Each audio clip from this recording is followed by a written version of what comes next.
to the regular city council meeting, April 24th. Please rise for the pledge of allegiance.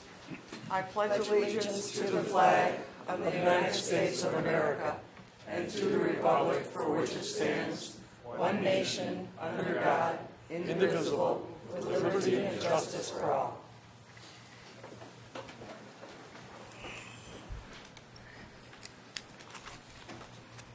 Roll call. Joe contacted me and said he was out of town on business. And Lisa is not with us tonight, and we have Judy Piper filling in. Thank you.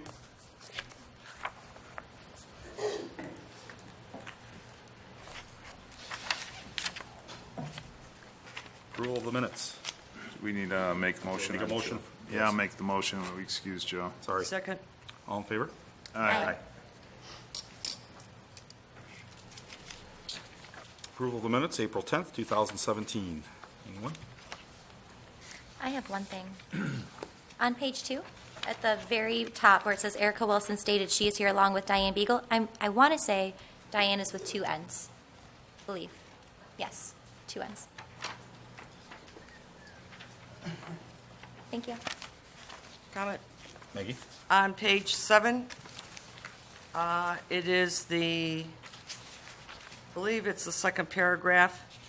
It starts with, he further stated, if it was your 36,000, go to almost the end of that line, where it says, Mr. Lair stated you are out of line, comma, you are out of line. Insert, please. Kurzweil then stated to Parisian, you're shameful, Mary, period.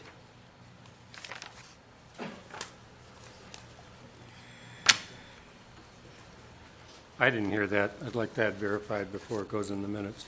It's on the tape. You have to listen to it. Anyone else?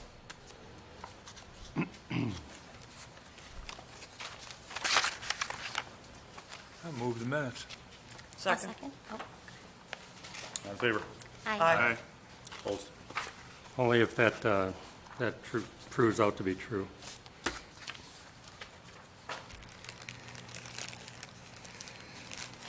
Approval of the bills. There are none tonight. Yes, I'd like to address a couple of issues on the invoices. Okay. I just wanted to know on the first page regarding Rite Aid of Michigan, what is their issue with the Michigan Tax Tribunal? I don't know the details. That's being handled by Stephanie Marita. So I would need to talk with her about the status of the file. I do know part of it is they are contesting their assessment. Rite Aid, as part of their lease agreement with the owner of the shopping center that they're in, is responsible for the taxes for that portion of the shopping center, and they are contesting the assessed valuation. They're Why wouldn't the landlord be? I'm just curious. Why because of the way their lease is written, it is Rite Aid's responsibility. to contest that assessment? Yes. Okay. Next on 500 Stryker, there was a lot of work done on that. I'm not disputing that the work was done. Is there any way that the city is recovering any of these costs from the applicant? Do we have a vehicle to recover these costs? We do for the planning costs, and there was an escrow, but I'm not certain about the legal expenses. I'd have to look into the ordinance and the way it is written. We might want to take a look at that. If some of these applicants are coming, maybe we start pushing off some of these. They're a consumer of the legal services, they're a consumer of our third-party vendors. And given the sad condition of the budget, I think we should look for creative ways to start recouping some of our money. It's just a suggestion. Also on page 13, Tim, you received materials from the building official regarding Construction Board of Appeals procedures. Can I have a copy of those materials? Sure. Okay, thank you. I have no further questions. Thank you very much. Okay. Approval of the agenda. I don't have any changes. I'll move the agenda. Support. All in favor? Aye. Public public comment? Anyone like to, I'm gonna start with this one. oh, I'm sorry. Well, he has it after. Public comments first.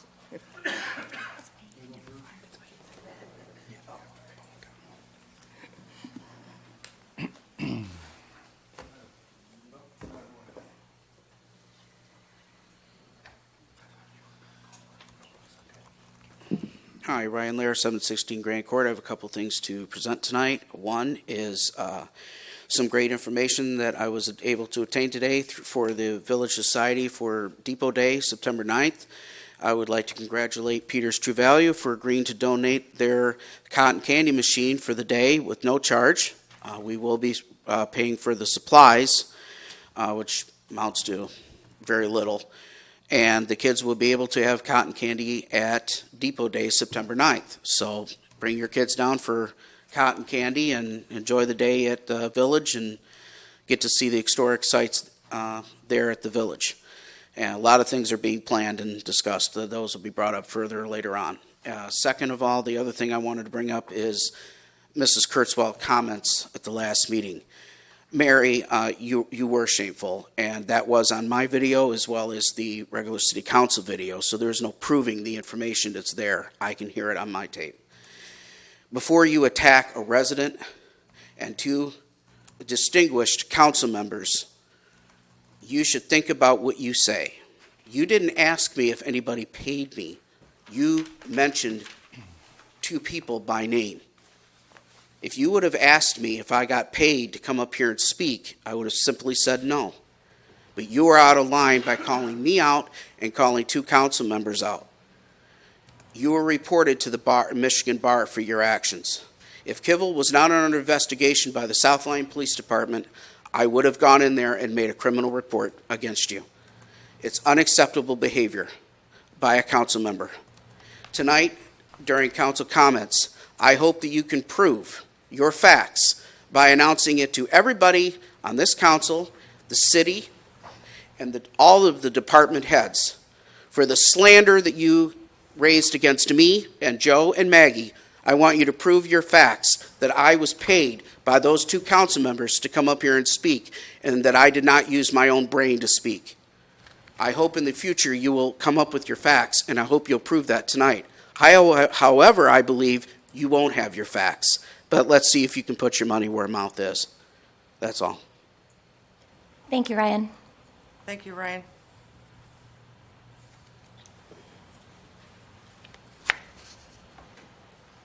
Greetings, Carl Richards, 390 Lennox. Hope everybody can hear me. I've got a bunch of things I'm going to say, and I'm going to go fast. You're going to be amazed. We got good news going on all around town, a go-go. Never quits. And remember, we're all on the same team. We just wear different hats and have different philosophies of how we approach a problem. Okay? Number one thing I'm going to mention in the trailer park. Okay, things are moving along. They got 4 new trailers coming in, scheduled 16 by 66 and 16 by 70. I call that big stuff. Okay, and there are 8 trailers to be removed this year. The playland equipment is getting great use from the people, and the first half of the year's street repairs are going to go on this week in the trailer park. Okay, number 2, on our hotel, corrugated roofing has been placed up in the top layer, and roof decking. I was a roofer once upon a time. Okay, I hope it's not dead flat. If anybody know what that means, I hope it's got a little bit of slope to it. Okay, on number 3, Heinen and Engineering. Okay, I talked to Jeff, the corporate sponsor there at the company, and he's got some plans coming this year, but he wouldn't give them all to me, but he did want me to let you know that he's putting up a big flagpole. Okay, it's going to be a very shiny flagpole and a good addition to the downtown. And I think you'll all enjoy that. Our friends at Pullum Windows that we talk about so frequently, you can see it from the railroad tracks. They're putting up a 240 to 260 foot addition since the building burned down 2 years ago, I believe. And you can see the skeletal, the framework going up, and it's quite impressive. Evidently, they're taking a very positive attitude towards their future in the community, and I'm appreciative of that, and I think we all should be. Okay, our wonderful DPW did some miracles. There's too many to go into, but I will say this: they cleaned, that takes some doing, and spray painted the grills in McCaddy Park. And that hasn't been done for a number of years, and it makes a lot of difference. A lot of people like that, and they already started using them. Okay, our friends at 304, this is number 6, friends at 304 North Lafayette, known as the Middle Eastern cuisine, are getting ready to go. If you've looked in the windows, they've got a lot going on, and it looks very interesting to me. Number 7, our Historical Society cleanup. I wasn't involved directly in that. Go to the details on back. There were 25 people at the museum on Sunday. The next day, the cleanup went on for 1.5 hours, 15 people and staff, 8 Girl Scouts, 5th graders mostly, and 6 parents. And the gardening group is only 3 people. We have our own separate gardening group. We are not Four Seasons gardening. Okay, and there's only 3 people in the group, so if anybody wants to join up with the Historical Society gardening, they're very eager to have some more people. Okay, the creek cleanup at the tube mill, which I was involved in, we broke up into 6 teams. I was with one team with Larry Ledbetter. We had 60 people, all went well. We got great results. We cleaned up load after load and truckload after truckload from the debris. 60 people, good round number. And we all had a lot of fun. The weather was good. Okay, 326 North Lafayette. I talked to the property owner there at that location, okay? She informed me that a portion of that house is 1855. The back portion of that house. That means that dwelling qualifies as a historic preservation location, according to the standards I have set. Okay, next up is the Salvation Army. I went up there and hit it, okay? I didn't go to the opening, but I walked in today and it was absolutely fabulous. I've never seen anything like it, okay, in this town. I'm not familiar with shopping in that manner. There's very little I know anything about, but the aisleways are big. People seem friendly. They got more grocery carts than the grocery store ever had when they were there, and I was just favorably impressed, even though I don't know much about it. Okay, but I thought it's a wonderful addition to the community for sure. Okay, number 11, Providence Clinic. Okay, is planning an addition this year. They would not release the details to me. A company by the name of Ascension, I believe it is, based in Maryland, has corporate authority over the structure. And I was just advised that they're planning an addition, and more will be forthcoming later. I stopped by Dr. Kaplan's. We all know what's going on. It's a work in progress, and I wish him the best. Okay, today at the former Brown location, okay, Mr. J. Powell started the demolition. He demolished the walk-in cooler in the back with a backhoe, and Gary Fagan is the owner, as you know, and J. Powell is very well known to all of us. Okay, and finally, I got a quote from Active Faith that I would like to read to you. Okay, and I think it's notable. There is nothing stronger than the heart of a volunteer.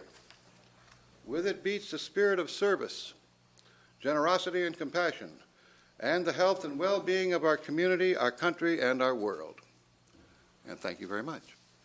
Thanks, Thank Carl. you so much, Carl. Chief, it's always a good time for this. Okay, thank you. I'm not asking for money tonight, so it's a good night. Okay. Mayor and council, thank you for the time this evening. We recently did a promotional process to fill a vacancy we had with the departing of Lieutenant Chris Dominic back in the winter of 2016. Our promotional processes consist of a written exam, outside oral board, two chief officers from outside communities, along with Mayor Pro Tem Waddell participated in that. And then there's a final interview with Deputy Chief Weir and myself. Passing through all that was Ryan Carlington. I'd ask Ryan to come forward, please. And his wife to pin the badge, please. All right, so Ryan did pass, and Ryan has been promoted to the rank of lieutenant, which is our, oh, hold on just a second. Sorry. Oh, she wants to stick it in perpendicular too, so. Before that, I will ask the clerk to, Judy tonight, to please read the oath, and then we'll pin the badge.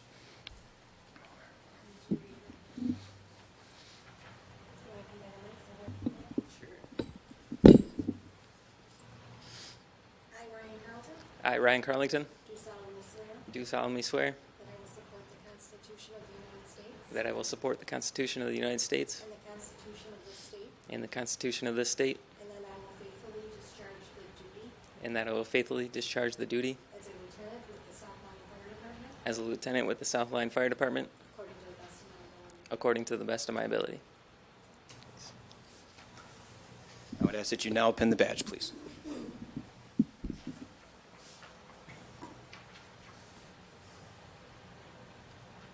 All right, congratulations, Ryan. Thank you.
Okay.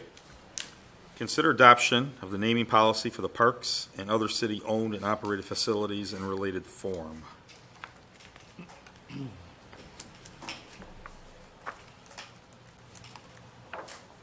Good evening. Erica Wilson, Chairperson of the Parks and Rec Commission. Along with me is Denise Simeon, Commissioner for the Parks and Rec Commission.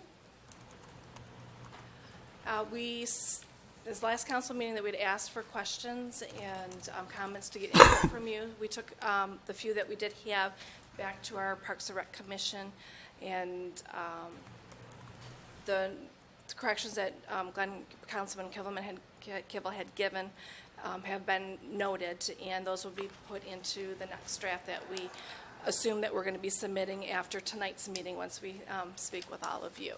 So I can go through the statements from Joe or Councilman Rizzi first, and then we can come and see what each of you have to say to us.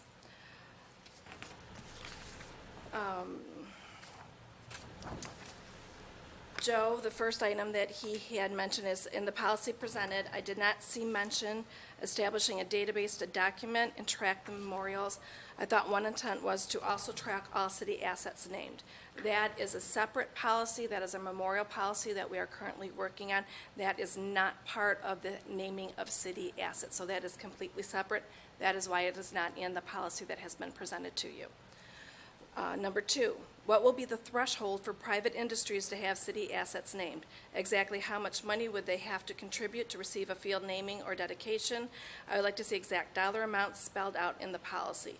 In Section 4, Part E, it is stated that 60% of the cost of that field or facility is what is this threshold that we have suggested. And that's based on research that we have done, and that was with Diane, or I'm sorry, Denise. Like 7 different communities. We had researched 7 different communities that do have existing city asset policies, naming city asset policies. So the 60%, it was a common thread among those. Again, this has been presented to you as our suggestion. We do not see how we could specify a specific amount because we do not know the cost of the facility that would be named. Number 3, the policy did not list any provision that City Council has the ultimate authority and can make dedications without Park and Rec's input. I would like language added that allows City Council to name fields, memorials, if Council chooses, without needing approval from Parks and Recreation. One of the things I do want to clarify is not everything comes back to the Parks and Rec Commission. The idea of the policy was funneled to the correct commission or I don't want to say governing body, but the correct committee that oversees that asset of the city. And that we just are developing the policy. If it's a parks, it's going to come to Parks and Rec. If it has something to do with this historical society, it would go through them. It's not a be-all, end-all funneling through Parks and Rec. There is a procedure and an application that follows that. It would denote who it goes to. So that's to clarify that language, that it's not just Parks and Recreation. Council to name fields and memorials if Council chooses without needing approval from Parks and Rec. Well, that he's asking is to have something in there to bypass a policy that we're asking you to adopt, and that removes any checks and balances that we would be establishing with the policy. So that addresses what Joe had brought forward. I'm not sure who wants to start on the council. Well, I'll go first. Thank you. First of all, I know you've put a lot of time, especially for a volunteer. You know, we're all volunteers. But thank you. I thought it was well-written. I thought it addressed a lot of the issues going forward. I thought it was straightforward. Quite frankly, I'm happy with it. So I know it took a lot of time, so I want to thank you very much for your efforts for doing that. Thank you. Yeah, I too was pleased with the effort, the completeness. I thought you did a very good job, and I appreciate it. Thank you. You're welcome. I was going to say along the same lines, it's very thorough, it's to the point, and it's direct, and it's not 14 pages long. That was the So it's a idea. good read. I mean, it's not a good read in the sense that it's, enjoyable. Nothing Yeah. city related is enjoyable, but it's a direct read. So thank you. Good job. You're welcome. This is just what I had anticipated would come out. I mean, it's commonsensical and straightforward approach, so thank you. Maggie? I like to thank you for being inclusive. I mean, I want to thank you for listening to the comments that obviously some council members had. You obviously have been receptive, you've been responsive, you haven't targeted anybody and gone after them and accused them of picking on Parks and Recs. I think you handled this very professionally. And I'd like to thank you for listening to what other individuals have to say, because I think nobody has the total answer. I think you have to work collectively, and I think you've done a great job of listening to everybody. I want to thank you for your professionalism. You're welcome. Same for me. Everybody's pretty much said what I was going to say. Short, to the point, very concise, answered the questions. Very well done. Very good. Thank you. So I'm not going to say that, I don't want to say that it is ready for you to vote on tonight because we do have some of those changes that we need to submit to, and it's a simple wording and grammatical changes, but it's very simple, and we'll provide the corrections to Lynn, and she can get them to you for your next meeting for voting, if that's where you feel you are at. Yeah, I'm fine with that. Comfortable with it. Yeah. All right? Thank you. Thank you. Okay, nicely done.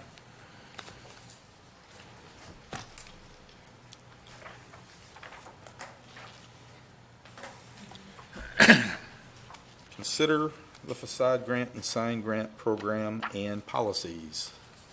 Bob? Hello. This is a carryover item from us. We delayed this 1 month because of some wording. Tim was a tremendous help realigning all the documents so that it was clear that the DDA would be administering the program if it were to be funded. And so I want to thank Tim again. And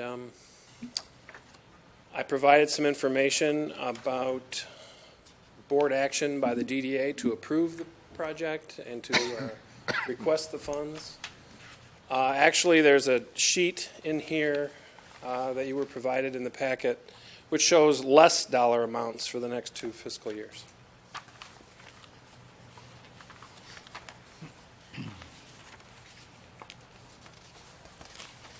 I do have a question. Bob, is this a one-time grant?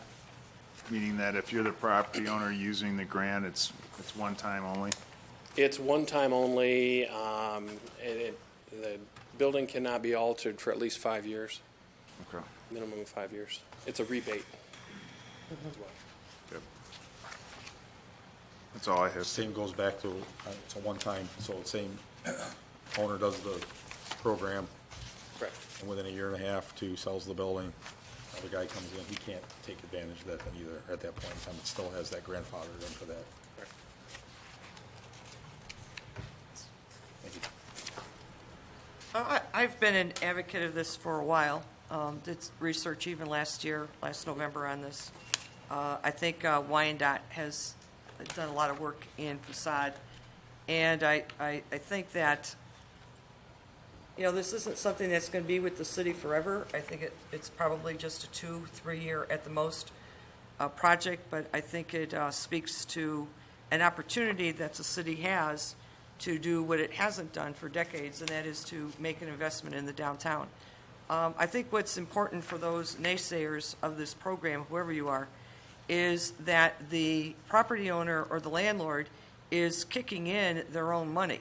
So I think you have to understand that this is probably the first time with this economic incentive that we are actually encouraging landowners or business owners in the downtown area to come to the table with their own money. So I think there were some examples that were given that, for example, if the Lake Street uses all 3 buildings, their cost is a minimum of $85,000 of improvements to a downtown that has never been done, and our grant portion would only be $20,000. So this is not a freebie for these building owners. What it is it's a contribution and it's a partnership in investment in the downtown. So I'm in favor of it. And Bob, I think you've done a good work on pulling this together. Mr. Mayor, if I could just add, behind this, or the next step would be if, and I don't know that council, Bob, you can weigh in on this. I don't know that it's a legal requirement that the council adopt this policy because it's being administered through the DDA. But the next step, if the budget allocation approves the allocation to the DDA for this program, would be an intergovernmental agreement with a resolution approving that and kind of tying this all together and earmarking that the use of the funds by the DDA for this program. And there's some mechanics that we may need to work out is if there were money left over, does that roll over into the DDA? Does it come back to the city and you'd reallocate it the next year? Some of those details might need to be worked out about how, and if it's earmarked and it doesn't get paid out within a certain period of time, those types of things may need to be worked out in an intergovernmental agreement. But that is my vision of the next step if the city wants to move forward and ultimately allocates through a budget process. So I, for one, being in the, oh, go ahead. Why couldn't we just fund the DDA upon request? So the money stays here in the city. It stays in a line item in the budget. DDA sends a application and says pursuant to resolution blah, blah, blah. We have approved an application for expenditure blah, blah, blah. Are the funds available? Because remember, this is contingent upon funds being available. Are funds available? Yes. A challenge with that would be that the DDA is not a general fund account. So when we do the budget, if we're going to make transfers of any sort to the DDA, we're going to have to budget that allocation and contribution in 2 separate funds. Right, but what I'm saying is do we have to give them the money all at once? Can we just, yeah, Tim? If I may, I think that's a disbursement issue.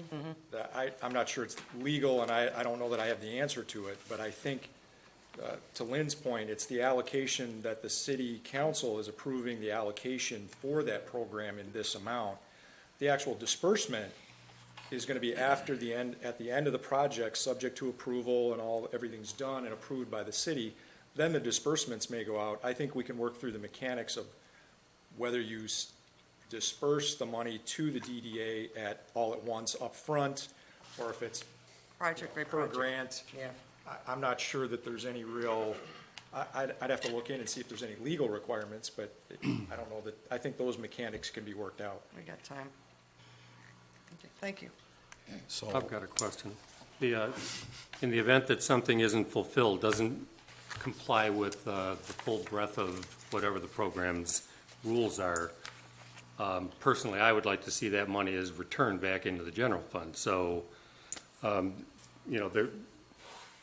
plus the idea that since this does only get paid out at the conclusion and approval of the project, it's a very high likelihood it's going to end up being in the next fiscal year. So there's going to have to be some kind of an attention in whatever the agreements are that you're speaking to, the intergovernmental agreements. Mr. Mayor, if I may, that raises a point about, there was some comment earlier about whether the DDA could or would repay these grant funds allocated directly by the city to the DDA. That's an issue or moving part that could be dealt with through the intergovernmental agreement. If and when, within a certain period of time, the DDA has the funds, they could repay some or all or a portion as per schedule or whatever. If that's something the council's interested in, that's a detail that can be worked out as well. And I mean, that brings the attention of the idea that you have to get everything pre-approved prior to being accepted into the program. So by the end of the fiscal year, you'll have a pretty good idea about what things qualify. So the clock starting, I don't know, I don't remember seeing anything. Is there some kind of a timeline on the completion process? 12 months. It is 12 months, okay. I didn't know if that was a solid, okay. Yeah, so I mean, up until the end of June, you could end up having, till the end of June the next year to end up getting that money. So the idea of the transfer at that point, no, even then, I mean, I don't think that the transfer should take place. This is my own opinion. I don't think the transfer should take place until compliance has been met, and then it's a transfer to DDA at that point. So they're running on the risk that they won't fulfill their part of the obligation up until the moment that they do. That's just my 2 cents worth. I mean, this is taxpayer money. I'm pretty reticent about that aspect of it at all to start with. The idea that we don't incentivize anybody else to take care of their property in this same like fashion. So as much as I appreciate and love our historic downtown, philosophically, I have a difficult time taking taxpayer dollars from the residents of this community and assigning them to the property owners of specific properties in this little footprint downtown. So I'm thinking it's the idea that they would make the gesture for their own benefit, for their own prestige and pride of their own property to make this investment. I like that idea more than someone that just lives in the community donating this money to them. So, but nonetheless, if all those other criterion, if it does end up going through that, I'll certainly be able to live with that. It's just I think that money shouldn't end up being transferred to DDA until everything has been complied with and it's approved. some of what Glenn said, I was going to say, but I also, being that I have ties to the building, real estate, market a little bit, and then we're competing in some of these other communities around us, which we haven't done a very good job up until recently. And other towns are dangling the carrot to get businesses to come there every day. And I feel like sometimes you have to spend a little money to get something back in return. I know we have to find a place for this in the budget, but I also know that we have some business owners that would probably like to take advantage of this, and they're going to put money back into their buildings, maybe more than just the facade. And I think that pays back in dividends to the people in the community, and I think they would see how the money's being spent. Because we're growing really, really fast, and I think we need to make a little bit of a commitment to showing those business owners that we're serious too, and not just talk about it, you know, I mean? So, when you're competing against Northville and Brighton and Lyon Township, our neighbors over here are doing whatever they can to build a downtown. I think we have to kind of get out in front of it a little bit, so that means spending a little bit to get something back and hoping that it pays back in return. It's not a lot of money, but it's enough to do something to get them incentive to maybe put something back besides just the facade. So I'm in favor of it. I've just got to find a place for it in this budget. Mr. Mayor, I have a question. So what is your communication with the DDA? How do they feel about this? The DDA is very much in favor of it, appreciative if the money were to be available. It's something that they would like to do on their own if they had the money, if it wasn't tied up in the bonds for the parking lot. Okay. It's something that they hope to, within 2 or 3 years, take over using tax increment financing. They also noted in their discussion, the motions that they passed are in your information there, but they also noted, which will be in the meeting minutes, that they would turn any money back each year to the city, return it each year. Okay. Thank you. John? Like, So what are you asking us? I mean, I looked at the, The DDA's motion was for 50. They probably should have said up to 50. I've talked to the DDA board chair, and I told them about the realistic amounts for each of the fiscal years, and they were going to return any money that wouldn't be used. So I think, not speaking for the DDA board, but the board chair is comfortable with the amounts of 42.5 as shown in the documentation. okay, as far as the guidelines that have been presented to us, do we have to do anything with the guidelines today, or is this just for information? Because, I mean, there's a number of, edits, and there's some blank spots, at least on the copy I have, some details. and there's some details. that Those need were to be- presented to the DDA for their approval, and they went with the 12 months, and there are a couple other items that should be formally amended. You're right. Okay. So you have a clean copy. And then, do we have, I'm just throwing this out here, we're still working on the budget. Do we have to act on the allocation of the funds tonight for this project, or can we wait till after we have our next budget meeting? I have informed all of the potential project owners that nothing would go down until, because of the uncertainty of the budget, until July 1. Okay, And they're all fine with that. all right, so we have a little time, okay. Yes. Mr. Mayor, your charter requires a budget approval by the second meeting in May. That leaves you 2 meetings in June before a July 1 start, if that's the start date for this program. During that 2-meeting period, you could take a final look at this policy and kind of, it's a DDA-operated and administered program, but I think it's recognized in the draft document before you that it is funded for this year by the city. Therefore, I think it may be appropriate that the city approve the policy and the program, but I don't know that it's absolutely necessary. I think it would be appropriate to do so. At that time, we would also hopefully have the intergovernmental agreement and a resolution to approve one or all of those pieces of paper that establish the program. Okay, Once you've got a budget in place and know that it's actually going to happen. okay. Why couldn't we approve the concept of this whole thing, and then the budget will determine to what level it would be funded? You can do that. Well, there's just a number of blanks, and, I mean, at least the copy I have that was scanned to me. Yes, it is. Okay, it's the same copy? Yeah. Yeah, there's just a number of revisions and redactions. No, I understand that. I'm just saying, though, that irrespective of whatever the guidelines are, it'll be driven by how much we actually fund or allocate on that line item, so. True. I just want to see what the timeframes that everybody agrees on before we vote on it, like 12 months, 5 years, things that, there's just some numbers that have not been added. All the money's refunded. Mr. Mayor, I agree. Finish up the policy and knowing that we're going to allocate whatever gets allocated at the budget process. There's no money involved involved in the policy.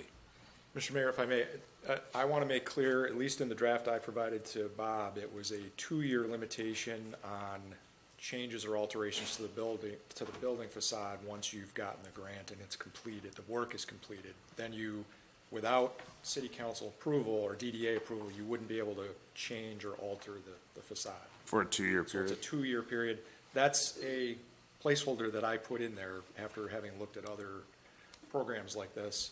If there's a desire to go longer or shorter, I thought that was an appropriate time frame, so that if the council wants to discuss that issue as well. The DDA did mention 5 years. They requested 5 years. And then that was one of the 2 blanks. The other blank was the 12 months. That project had to be completed in 12 months. Those are the only 2 blanks. Okay. The 5 years was driven by what? No changes to the facade for 5 years. I mean, what was the rationale that, that they wanted to have that number? Well, Thinking the same players might end up going back to the well? number one, because it's based on historic preservation criteria. Okay.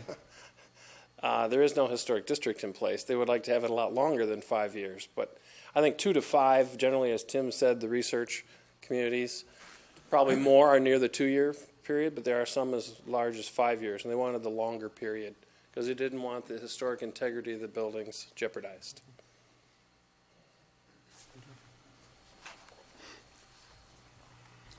So those are the only 2 blanks we have to fill in? Correct.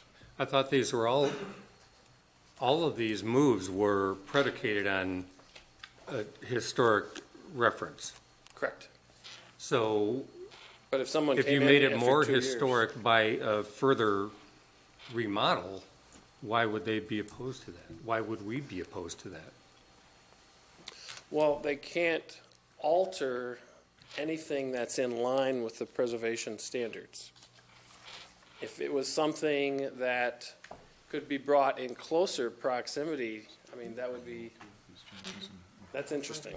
Yeah, well, I'm saying, okay, say the example, you replace the windows to make them more typical of what it would have been originally, but now you wanted to do something with the frieze or whatever, you know.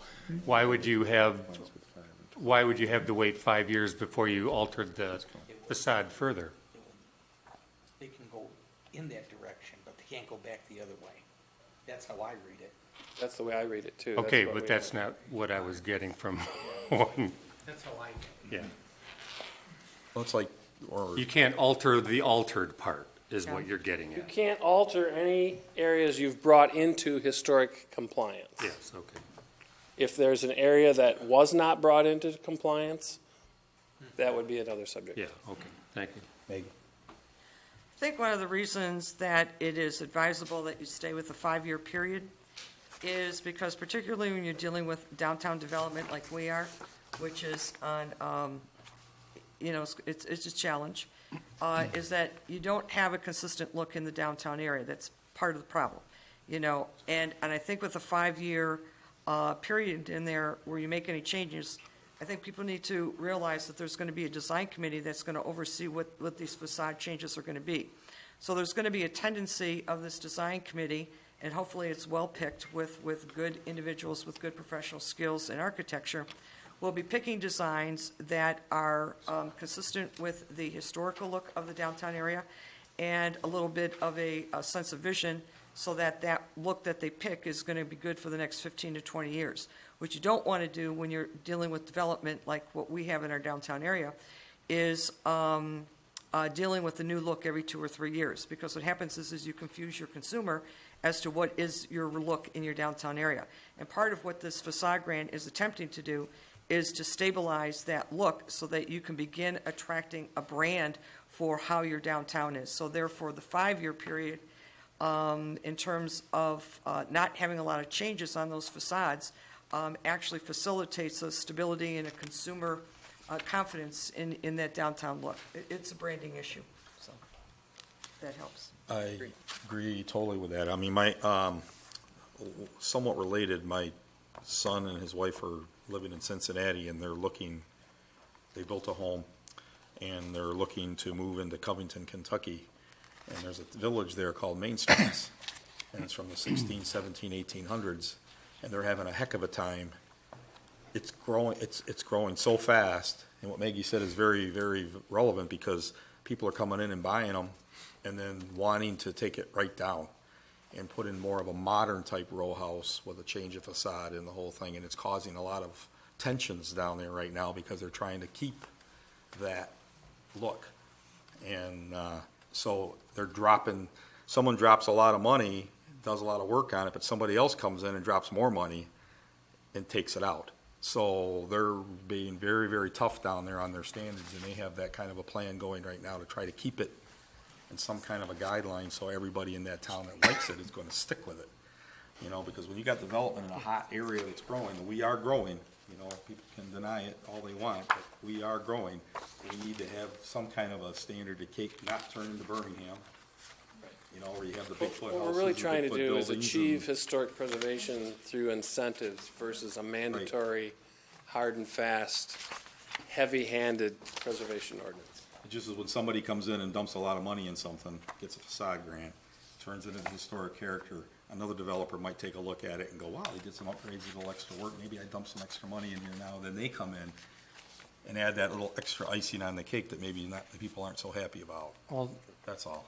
that wasn't my impression at all about No, what that's this my was. take I on it, mean, though, this Glenn. is supposed to be moving it more towards what its original historic design application had been. Absolutely, but if you got 5 years, So, you're not gonna do anything for 5 years. It's gonna stick in that. It's gonna well, I mean, if you redo the windows, you're not going to end up It's not turning just around windows, and redo the windows to make them a different period of history. You're going back to what the original design I was. argue with that a little. I'm watching what's going on down in. I know, but that's not the intent of what this particular grant is about. This particular I'm not grant against is the to- grant.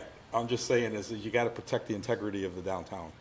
That's exactly what this is supposed to be doing. Arguing apples and apples, just a different way of looking at it. Well, no, I think that there's a misunderstanding. You're laying out a scenario where someone could take it back historical and then try to modernize it somewhere down the road, and that's not at all what anyone's going to be able to do. Not with this grant.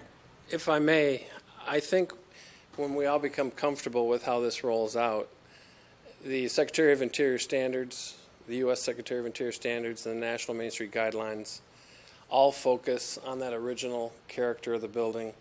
I think we're close to saying the same thing here, and I think we'll see how well that works, incentivizing preservation versus a hard and fast ordinance. I think we're all trying to say the same thing. I have a quick question just to clarify, Tim and Bob. So I see the guidelines, I see the facade grant agreement, and then it goes from page 1 to skip 3, exhibit B, straight to page 4. Am I missing something? Is there supposed to be an exhibit A or a page 3? No? Okay, I just want to make There are sure 6 I'm on the same page pages as you. of program information. That's right? Okay, thank you. So Exhibit A is the legal description. Okay. So it should be grant agreement, exhibit A would be legal description, exhibit B would be facade improvement design, cost estimates. Okay, cool, I just want to make sure. Thank you.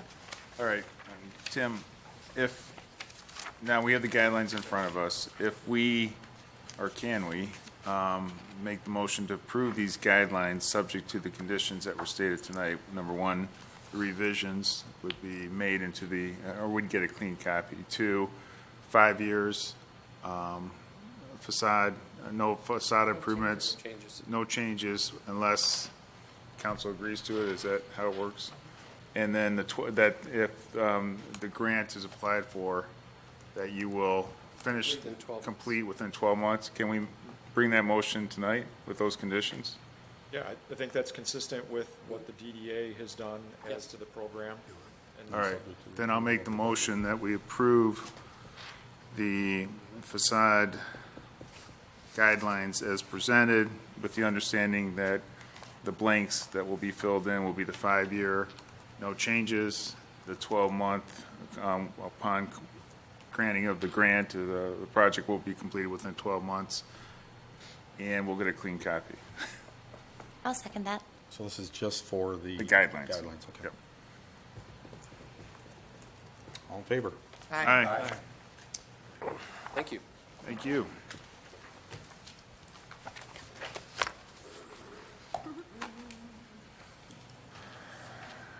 In business, consider approval of the Blues, Brews, and Brats Festival and location. Okay, Andrea let me know this afternoon that she was not going to be able to be here. There's also been several conversations with Chief Collins, myself, and Attorney Wilhelm. The full application has not been completely approved, and we want to make sure that we go through all the right steps on that. The fire department has looked at it. Chief Collins has not had an opportunity. However, Blues, Brews, and Brats is coming to a point where they need the city to confirm that they are permitting the date and the use of public property on the date that they are setting, so that they can finalize contracts with the bands, with the stage company, and with the tent vendors that they use. I believe, Chief Collins and I, Tim, we discussed before the meeting, we're all comfortable with the way things are right now, with if the council would approve the date and the use of the public property contingent upon the signed application being submitted to the chief for his final approval. That would satisfy everyone, but I will let Chief Collins verify that I'm not misspeaking.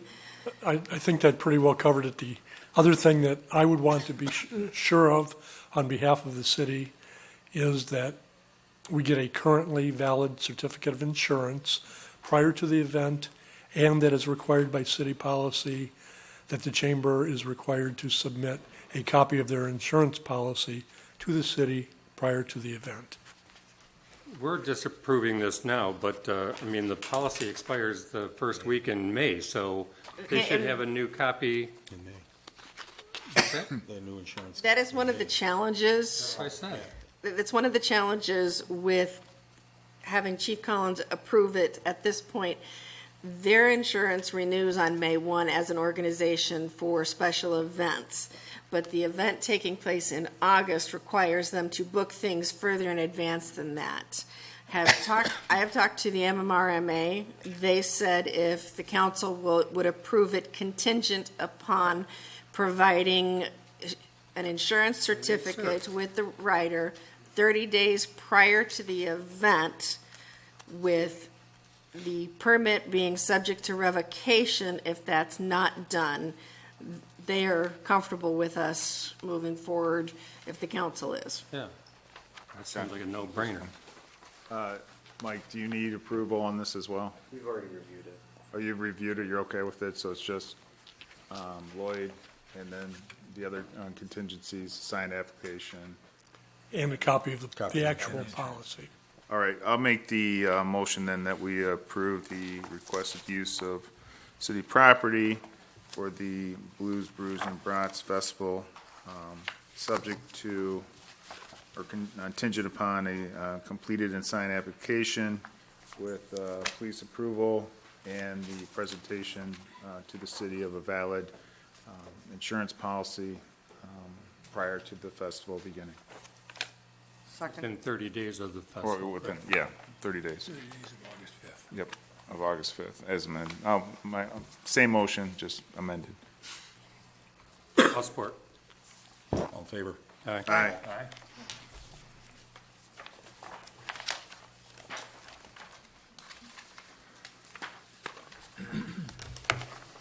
Presentation by the Cultural Arts Commission of the City of South Lyon. Hi, folks. It's not going to be really long. I had there was a formatting issue with the paper I was going to give you, so I'm going to redo that. But the order of things, I just want to give you a blow-by-blow of all the exciting things we're doing and new initiatives that we have developed in our meetings, and then a great gift that has come to us. So along that line, the continuing events, we're doing the A&E 1 show, the high school education art show. And this year we're having T-shirts with the names of all the students that are participating on the T-shirts. And we have a design. There was a contest, and Bridget Donahue won and it's a great design, and so we're going to have those ready for the show. The opening, which is Wednesday, May 3rd, from 7 to 9 out here, and the show runs from May 1st to May 30th. So come and enjoy the student work. This week, Friday, from 7 to 9, April 28th, is the poetry series that we've continued to do at Third Monk Brewing, and there's going to be information about the Sustainable Art Show in June and a component where people are going to be recording stories and things like that. So you'll hear more about it at that event, and that's this Friday, 7 to 9, which I mentioned before, but there's more information. As well, we have decided we're going to do another quilt and fiber art show in November. And so that's coming, and we're helping out Bob Martin, who's chair of our music committee, for promoting the Summer Music Festival. We're going to start doing PR for that. We took your ideas about a summer arts festival, and that's happening. And so it's we're going to do one night, July 26th, 3 to 9:30, downtown South Lyon, on the lawn of the Episcopal Church, and we're going to have. I'm sorry, what? I'm sorry, Presbyterian Church. And we're going, I knew I'd get that wrong. Anyway, and so we're going to have art out there, and Linda Robinson has already, it's her great idea. And the Car and Art Show is going to have art about cars, art that involves cars. That's like the idea. And we have T-shirts for that. And the revelation of the new art for that is going to be done Wednesday, April 26th at 6:30? 6:30, right? As part of the cruise in, and they were really gracious to her tonight. They were really gracious to involve us in that, so we're super excited about that. The Sustainable Art Show, for which we received a grant from the Michigan Council for the Arts and Cultural Affairs, administered by the Anton Art Center. We are awaiting the check. I talked to them, and everything is ready for us to get a check. And we're going to be buying the digital recording and equipment for that. We have Sean Decker, who's an internationally known artist who's coming. He's the chair of the art department at the School of the Art Institute in Chicago. And he is going to do a sound installation, which I've seen before and is fabulous. I don't even want to tell you any more about that. Also, Dr. Larry Goldstein is going to do sound art in terms of poetry. On the 30th of June at 7 o'clock here at the end of the show runs June 12th to June 30th. He's going to do a poetry reading, but also talking to high school students about publishing. He's the former editor of the Michigan Quarterly Review, which he began and managed for 25 years. So he's got great ideas about publishing. He's a very elegant man. Anyway, that's just my personal plug. The other thing is that my husband and I were at an event, and somebody walked up to me who wanted to remain anonymous and said, "You're doing all that stuff in South Lyon?" And I was like, "Yes." And they gave us what is outside and up today, and it is called Picturing America. It is a group of 20 that I have both sides, so it's really 40 pictures of American artists throughout time and photographers. Quilting arts, fiber arts, everything is out there. And architecture. One of my favorites is Falling Water by Frank Lloyd Wright. That's out there. But anyway, you probably saw them when you came in. But that's ours. We are donating it to the City of South Lyon to be sort of managed by the Cultural Arts Commission. And these are laminated. They can be mounted on buildings, just like the DIA one was. I always get people saying, "Oh, that DIA stuff that you did with the art in the town, when is that going to happen again?"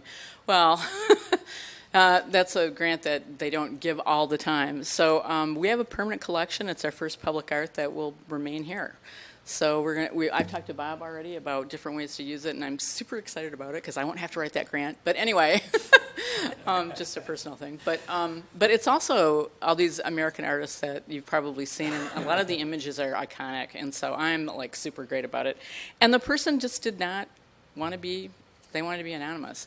And I checked with National Endowment for the Humanities, who produced it originally in 2013, and we're good to use it. It's like that project ended, so they're fine with us having it. I just wanted to make sure there was nothing weird about that, so that's done. So in thinking about all of this, we're doing a lot, and we're finding ways to extend our reach into the community. We're also working with the Senior Art Center, too, for the first Senior Art Show and Sale, SAS. That's coming up toward the fall. So, and Linda Robinson has again been great with that. And we've really been working Ken Mihalik to death, and I really appreciate what he's done. And what's in your packet, he did like with, like a day and a half's notice from me, which is my fault, but he did a great job, as he always does. So, but along that line, we're noticing that there's a lot of things we want to do, and a lot of people are talking to us, but we're not finding enough volunteers. We have some volunteers for the quilt show and for specific things. So I'm extending a challenge to you, city council members, and the mayor, to find 2 people that you know that would come to our meeting just for once so we can talk to them about what they might like to do. What we found out in the survey is that people do want to volunteer, but they're worried that it's too much time, and they're not sure how to volunteer and stuff. And we really want to match people's interests with what they would like to do. So I'm challenging each of you to just bring 2 names to us and have 2 people come to us and stuff. So that's my time. So any questions? I do, Mr. Mayor.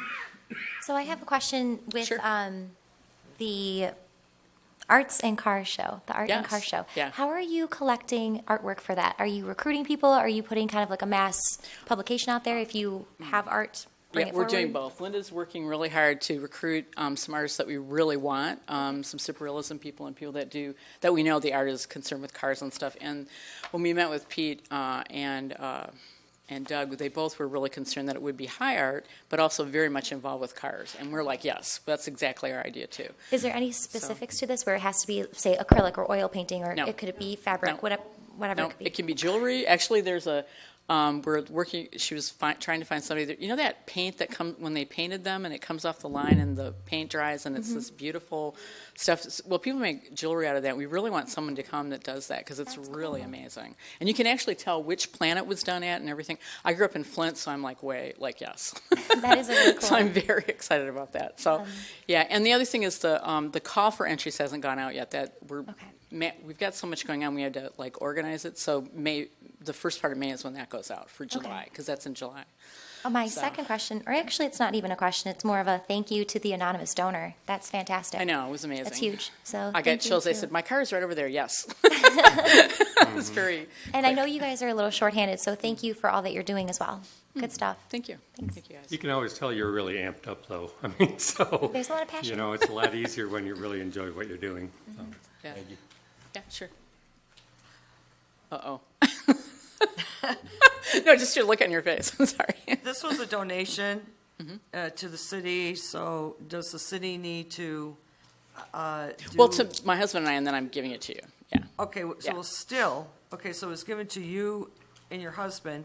You are now going to give it to the city of South Lyon for their use, so you're making a donation of something to the city. So I Right. wonder if the city probably needs to, Oh, yeah, we need to do that. probably need a, That would be consistent with your past practice. Yeah, of, exactly. Every donation. so that's a donation, so you can set the value for whatever that donation is, but, Haven't you thought know. of that. Okay. But it obviously has value. Yeah, definitely. What a great thing. I think what I am really impressed with your commission and clearly with your leadership and Linda, the two of you are just a great tag team. I'm not kidding you. I mean, the two of you are just wonderful together.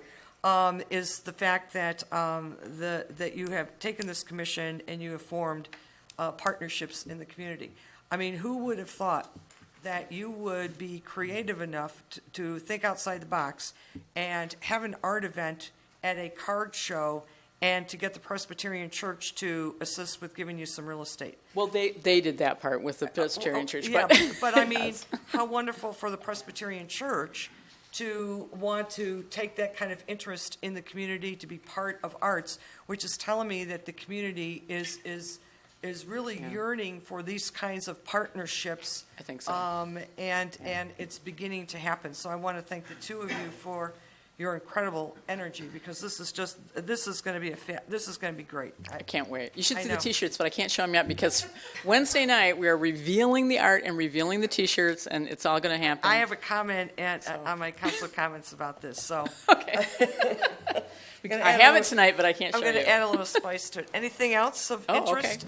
That the We are looking at widening our footprint a little bit, but I'm not there yet. So we're talking to different people. So Well, this That's all I can say right now. Arts and Cars looks like it's just going to be wonderful. Well, the sustainable art is going to be great too. So, and I forgot to mention the sustainable art. We already have an artist who's going to show their work, and they have a Chihuly. Dale Chihuly is a widely renowned person. They actually collect his art, and Victor Leo, retired from the Ford Motor Company, and he has done glass art for 25 years. Well, one of his Chihuli's broke. Like it broke. So he reconstituted it and made an art piece out of it, and it's going to be in the show. So I'm just getting tingles like thinking about that right now. So the Free Press should be here for that. Oh yeah, absolutely. Yeah. Oh wow. So you see it. Anyway, he's really great. All right, thank you. Excuse me, I wanted to ask the Art Cars show, are you guys reaching out to any CCS artists? Oh yes, yes. Yeah, Go ahead. No, yeah, jump in. It's your idea. Well, come up here. Get up here. Are you hoping they're local, or you're or are you guys extending? We're looking nationally. Two of the people that I was just talking with Doug about are nationally recognized. The Automotive Fine Arts Association has 30 people in it, have always had 30 people in. Somebody has to die before they let somebody else in, pretty much. So we're trying to get her. And we've got 2. Yeah, she's been working. Awesome. We've got 2, but what I'm finding out is I used to work at Crane Communications, so Auto Week and Automotive News. I called my friends, and I said, where's all these, you remember all these people that were the people that we knew that were the fine artists that did automotive racing photography? And the one friend wrote back one email, she said, dead. That's it. Yeah, But we're trying to get those people. We want the young people. Yeah, I used to build auto shows and all that kind of stuff, and most of our really, really talented designers were CCS products. They just have an innate relationship with automobiles, so, yeah. It's amazing. We have someone that Doug turned us on to who is part of the retired automotive design engineers who have an annual project where they take an old car design and they improve it. They make it modern. They do one a year. So it's a wide range. We want every form of automotive art, except for the little bracelets with a wrench on them thing. Yeah, we don't want that. We actually said, what don't you want, and that came up. We were like, okay, we're not going to do that. No, we don't want that. But anything else that's really, the Fordite thing, that's automotive paint. That's history, too, that's great. Bob can appreciate as well, so. Yeah, thank you. It's exciting. It is. Thanks. Thank you. And thanks for your support.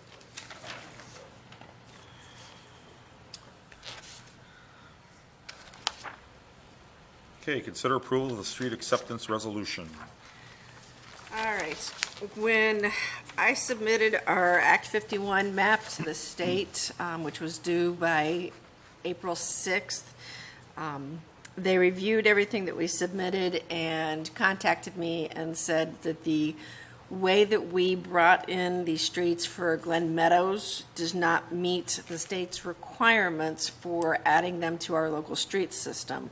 We have to have a resolution passed by the council with very specific language, which is the resolution that you have. The MDT Form 2008B has actually already been submitted to the state. That was required with the map.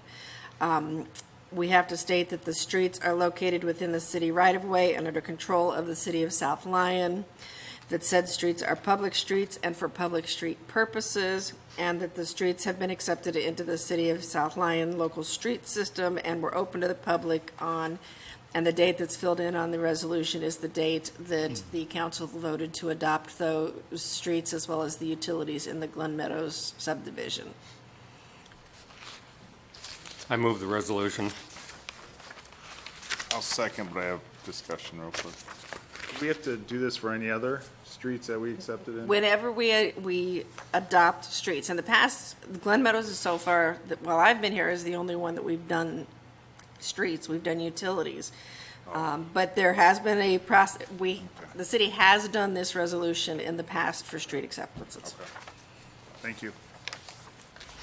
All in favor? Aye.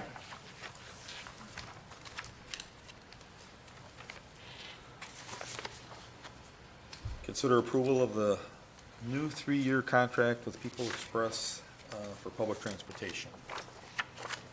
They said they might have someone here this evening, but I'm guessing they do not. Yeah, we have someone here. There Yes, we do. go. Okay. The city's contract expires June 30th of this year. We normally do a 3-year contract. The increase in year one from our current contract is 2%. From year one to year two is an additional 4%, and year two to year three is an additional 6%. My understanding that is to modernize and improve the service, be able to allow additional extensions. There is also a change in the contract language from the last time on, let's find it, I thought I had it marked.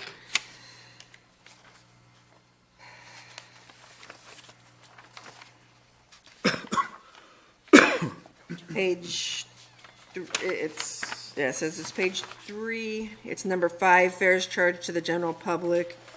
Talks about, it just simplifies the language rather than talking completely by per mile. It is one way each way within the city for no more than $2 round trip. A fee of $2 for any trip which begins in South Lyon and proceeds outside of the city limits going to Providence Park or New Hudson Walmart, with the understanding that there be no more than a $4 round trip fare. And for trips to Ann Arbor, Brighton, Novi, Northville, and other areas, there will be a $2.50 per mile charge, with seniors and people with disabilities riding at half that fare at $1.25 per mile. That simplifies the language from our old contract. I will turn it over to our gentleman if he's to answer any questions the council has. I have a few.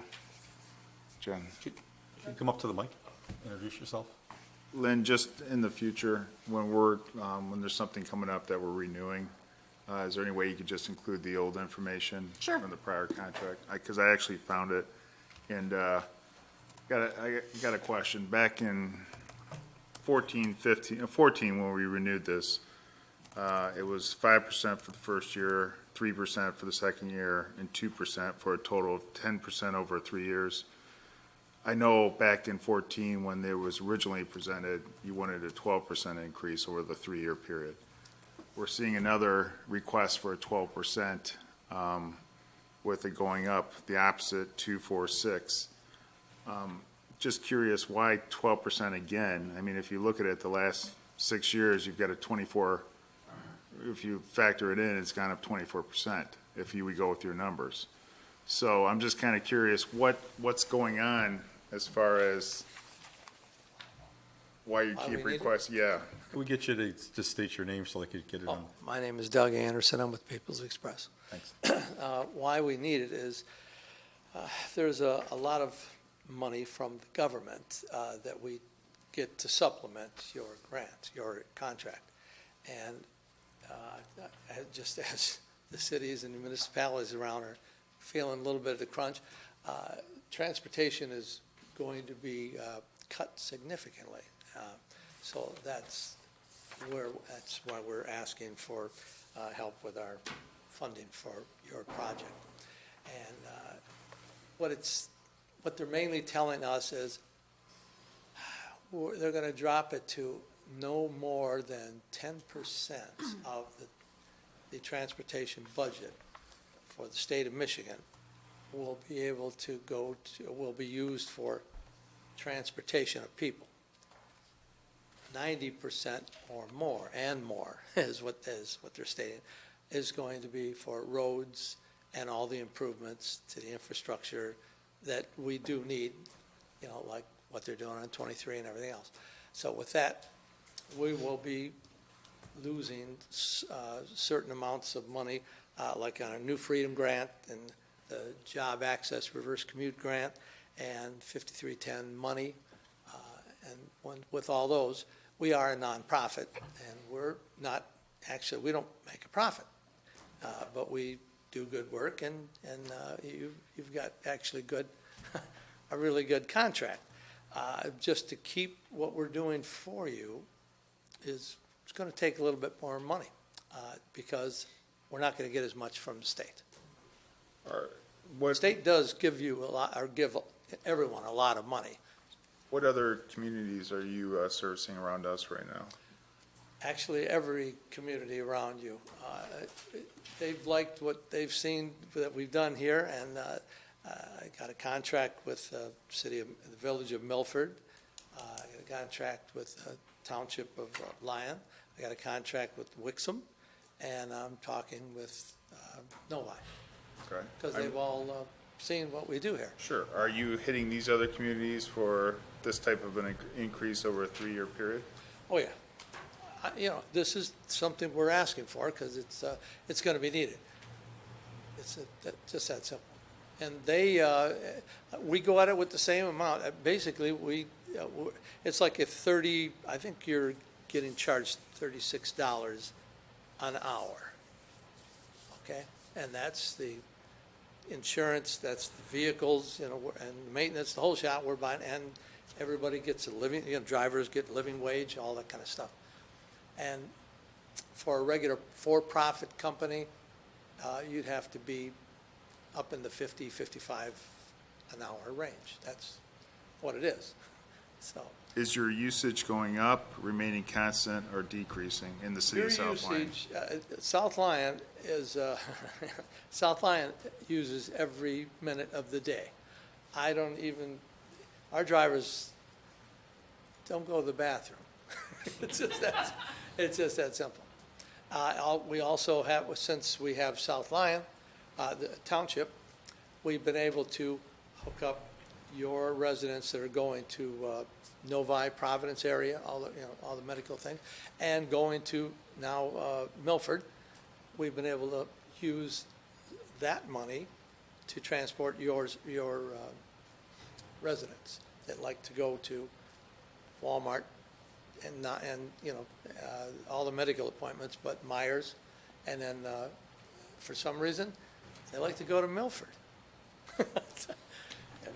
Do you see this trend continuing as far as the increase every time we renew a contract? I mean, no, actually, I don't think they're going to be able to cut any more than what they're cutting. Because they're not cutting transportation funding; they're just taking it. Let me rephrase the question. Reallocate. Are you going to be seeing or seeking an increase with your local communities that you're servicing? Oh, yes, Saline, I do the transportation for the city of Saline, same thing, there. The only reason I'm asking is because, in year 3 of this contract, we're going to be paying over $83,000 for transportation. And if the trend continues, in 3 years, we're going to see you back here asking for another 12% increase over 3 years. And my question is, do you see that trend continuing every time you come back for a contract renewal? And I'd be willing to make this a 6-year if you'd like. That's how sure I am. I don't think they can do it. Yeah. All the supplemental money comes from the feds through the state to us, and they really can't cut away much more. Mr. Mayor, go ahead. I looked at the percentage increase in year 1. It's 2%. That's above the cost of rate of inflation. Next year, you're looking at 4%. I'll sort of go to the bank that's going to be well above what the inflation rate's going to be. So I'm looking at a contract here that is increasing at a rate higher than what inflation is increasing.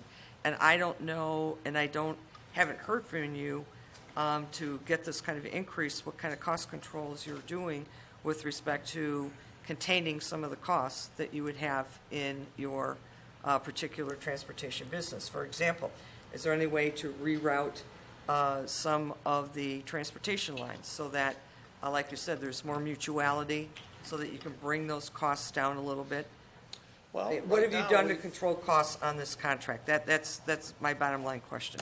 Yeah. What we've been doing for the last year, not everybody loves it, but we are sort of making a lot of the residents, they like to use it as a cab, like everybody would like to have, but we're making it more of a bus. And we're picking up several people going to, on the way out to, let's say, Providence, and we're dropping them off and we're picking them back up as they're coming back. So we're using the vehicle instead of just picking you up and taking you where you go. That's where we started out, and picking you up and taking you where you want to go, and we're not doing any of that anymore.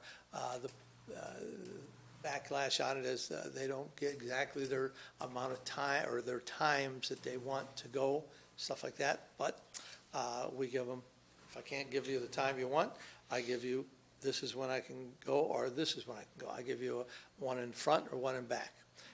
But we do make sure they get to go everywhere they want to go. The other things we're looking at doing is we are now buying our gas with the schools, so because they get the big, not fleet price, they get bulk price, and instead of gas stations. So we're trying everything we can to keep our prices down. The state's also having us, instead of getting new vehicles all the time, they're trying to put a program where we can get vehicles refurbished on every 150,000 miles, instead of having to go get new ones, and that keeps costs down. How old is your fleet? What? How old is your fleet that you have? Most of ours is 14, 2014s, and yeah. So. I mean, I'm just going to ask because I'm going to ask. Yeah. No, I mean, you're looking at a contract that's looking at, an increase 12% for the next 3 years, total aggregate. Can we bring it down to 10? How about 10.5? How would you like to do that? Well, I'm asking. I mean, I understand what you're saying. I mean, year one instead of. You're saying like 3, 5, Yeah. and And 4 you're or not- 5, whatever. Yeah, exactly. Instead of, you are, in that last year where you're asking for a 6% increase, there's no way inflation's going to be at 6%. There's no way. Well, that one, that's the Yeah, year you I'm did- worried most about. I don't think anything else will happen, but hey, I can live with it. I can 0.5? I can live with what we have. 10.5? Yes, I can live with that. I can live with what we have. 10%. 10%'s great. Can you do 10? That's what we had the last 3 That's what we years. had last time. That'll be great. Okay, great. Let's knock off 2%. Pick your numbers, and I'd be willing to vote for it. I have a bunch of questions. Any other questions? Yeah, I have a few. So I actually didn't even know this existed, and I've been in the community my whole life, and so I've never seen advertisements for it. Is it on the city website? It's on the state's website, it's up at the senior center, it's at the churches. It's in all the senior letters, the newsletters, most all of them. Because I know the tendency right now is Lyft and Uber. Do we look at any other contracts with any other There providers? really are no other services in the area. And the closest is the MTA, the Detroit Transportation, and even with the last funding request that they asked for, they were not planning on extending service out to South Lyon. Smart bus. Your closest real transportation, it's not it is an authority, is Nankin, which is in the Farmington, Livonia area. I'm just thinking because this demographic is typically for seniors, correct?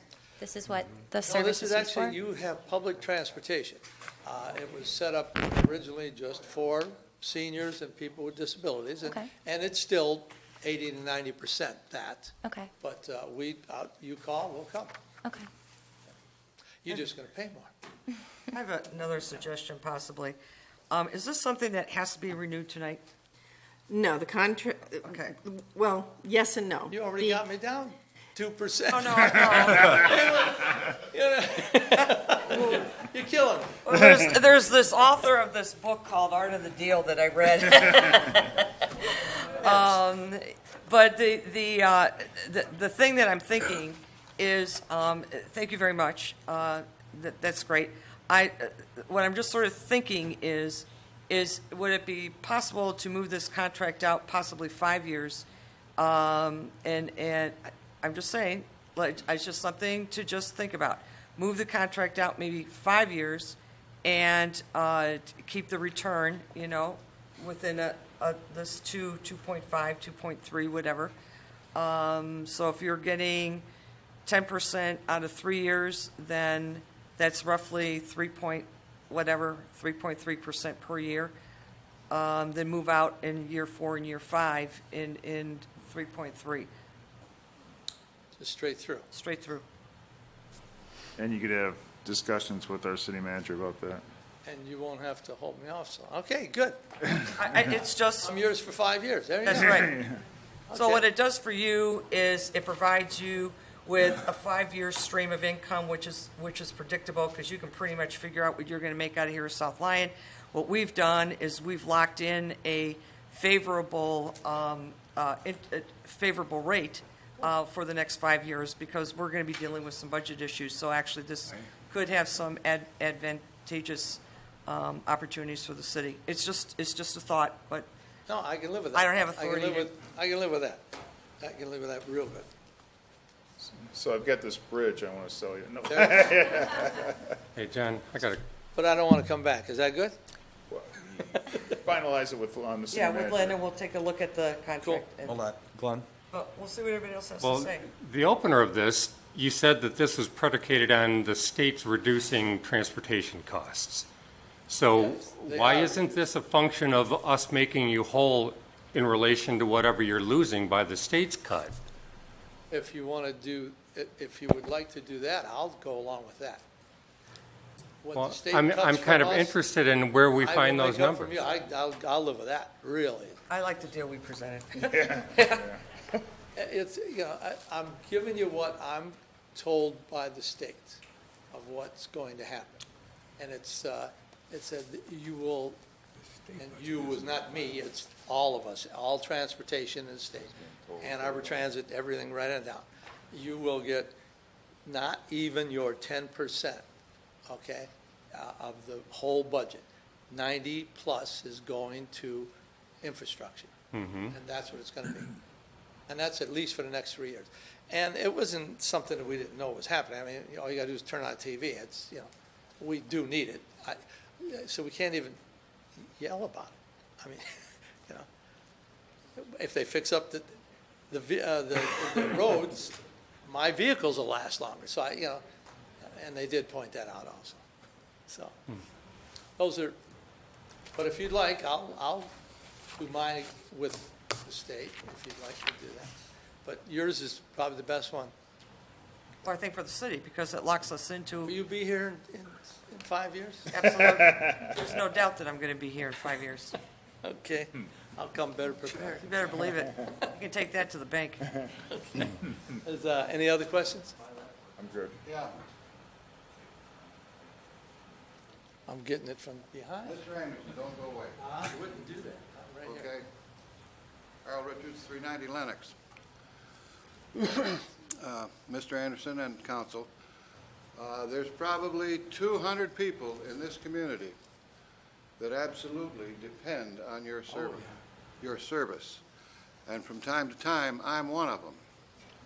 And sometimes it happens that late afternoon appointment for Providence or whatever, I can get a ride there, but I can't get a ride back. That doesn't bother me. I'm good with it, okay? I make other arrangements, and that's okay, all right? But for senior citizens on a fixed income, those of us who live a good drop below the poverty line, okay, the cost to go to Brighton, even once a year, on Novi, Northville, Plymouth, Ann Arbor, is out of our, we can't afford it. But if you had a voucher system or a point system like they have in Florida on the Intercoastal Network, where seniors can build up points for a discount ride once or twice a year to a certain location, destination of their choosing that's financially beyond their means on a regular basis. You know, something to think about, okay? Also, if I'm on the Walmart day, once in a while, okay, once or twice a year, I take the Walmart bus, and I want to get dropped off at the Lyon Township Library to do a little research on the way back. I can't do it. I got to pay extra, and I can't get picked up by the next go-around. I can live with that, but in the future, it's something to think about, okay? Because other people, including myself, want to go to our primary destination, and sometimes we want to hit a secondary spot on the way back home, and it's $10 a spot, according to what I've been told it's $10 a hit, okay, for 15 minutes. And that's okay, but if I could afford it. Yeah, but first of all. That's a taxi cab service, I suppose, but. Yeah, you're talking about something. Okay, all right. $4 is I'm just. It's in writing. Yeah, but, okay, also, once a year, I've approached your business, your company, talked to your managers about a historic tour bus for us to lease one of your buses for historic locations. For say it's all right. With your driver, okay?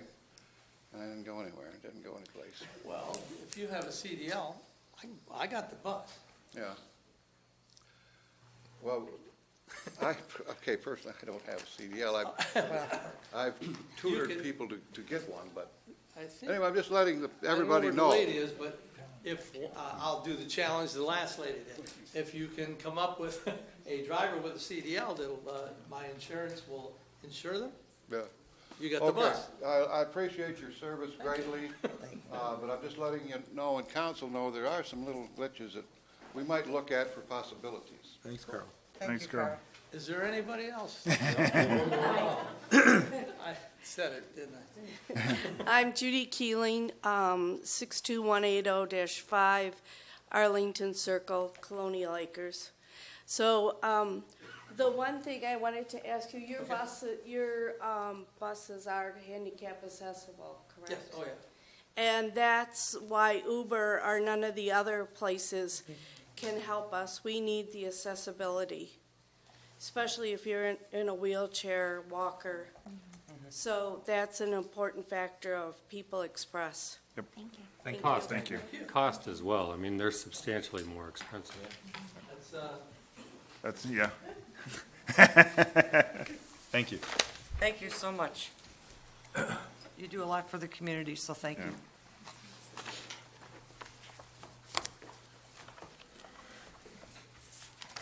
Lake Street. Consider approval of the Lake Street Cruise-In. Yes, I'm Debbie Cook, committee member for Lake Street Cruise-In.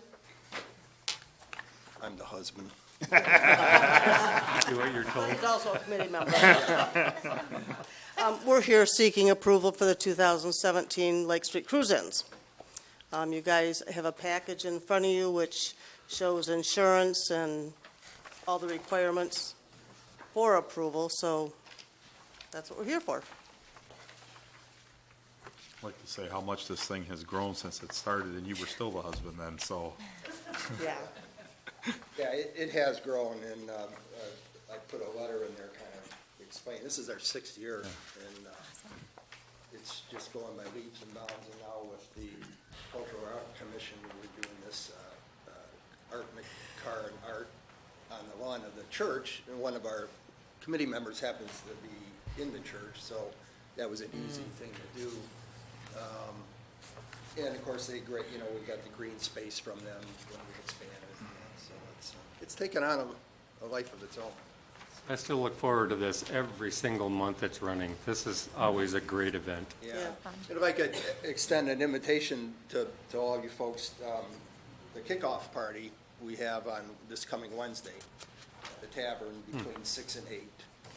It's kind of a meet and greet. We have all of our sponsors come in, just kind of get to know everybody. We have our volunteers come in, and Bunch of the car guys come in. Yeah, if the weather's nice, there'll probably be some classic cars out front. Paul Peters, our EJ, will be having his set up inside there, so come on down for a couple hours and see all the folks. And we started off pretty small, but we've got 26 sponsors right now, and that's what's funding us. And then we do make a charitable donation at the end of the year to a charity. Great, thank you. Chief, you okay with the road closures? Absolutely. The cruising committee has submitted all the proper forms, complied with the city's insurance requirement. They followed the ordinance as far as parade and demonstration permits. They've been very cooperative in anything that we've asked as far as minor adjustments to expedite the flow of traffic. The additional footprint that was granted on a trial basis at the end of last year was very successful, so the police department is completely in support. Well, I'll make the motion then that we approve the dates and times presented for the Lake Street cruising. I'll second. All in favor? Aye. Thank you. Thanks very much. You okay with it, or? Mr. Mayor, do you want to do a separate motion to approve the resolution regarding the road closures? Oh, okay, then I'll make the motion that we approve the resolution for the requested for the requested road closures for May 24th, June 28th, July 26th, August 23rd, and September 27th for the times presented in the resolution. I'll second that as well. All in favor? Aye. Thanks, look forward to it.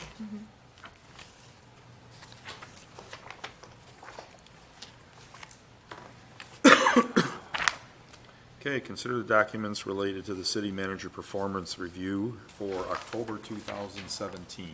Okay, you should have in front of you an addendum to this. In the packet that you got as part of your council packet, there was a list of my performance, what I thought was my performance goals, as well as a summary of, or actually the copies of all of the performance goals from every member of the council. When I met with Councilwoman Kurzweil and Councilwoman Parisian, we went over all of the goals. We also reviewed a format for the performance evaluation that I had found from the city of Aspen that I thought met all of the standards and requirements for what the council and I were looking for, which is provided as the 17-page document. Based on that and additional conversations with Councilwoman Kurzweil, the addendum that you were handed this evening is a revised version of the front page of the packet that is broken down more in alignment with the city of Aspen's performance evaluation, organizational management, and the goals that the council and I had for that, customer service standards and the goals that fell under that, finance and the goals that the council and I had for that, cooperative relationships, city improvement goals, city park and recreational development. This would then be put into a format with actual areas for you to measure the performance when my performance evaluation came forward, if this is acceptable to the council.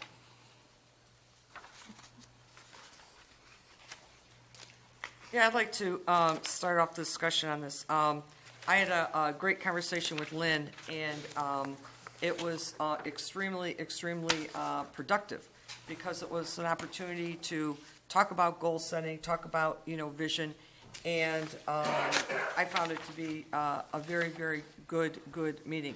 And I want to thank Lynn for bringing to the table this City of Aspen. It's a good review, a good evaluation form to start the process, and quite frankly, to modernize the process of how you evaluate some of your senior management here in the city. So what I did, I can only tell you what I did, and so I can explain some of your concerns or questions you may have.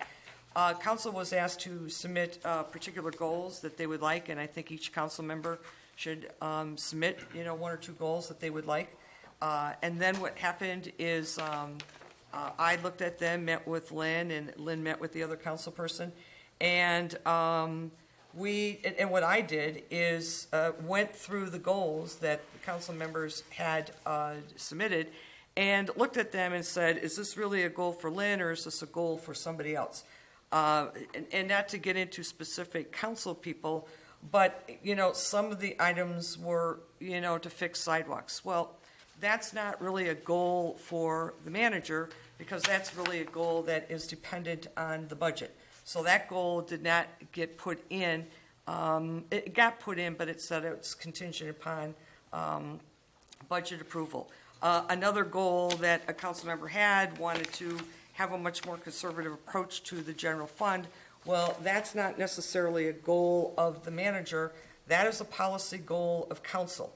So that goal sort of did not get in. So I would encourage those council members that don't see their goal specifically on the revised goal, maybe we take another shot at it and you take another week or two and submit maybe one or more goals that you would like to substitute for what you submitted, or maybe look at what's here that's on the revised goal list.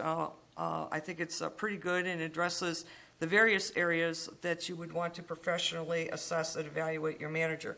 So then the next step I took was to reword some of the goals and make sure that the goal that was being reworded had the possibility of being evaluated.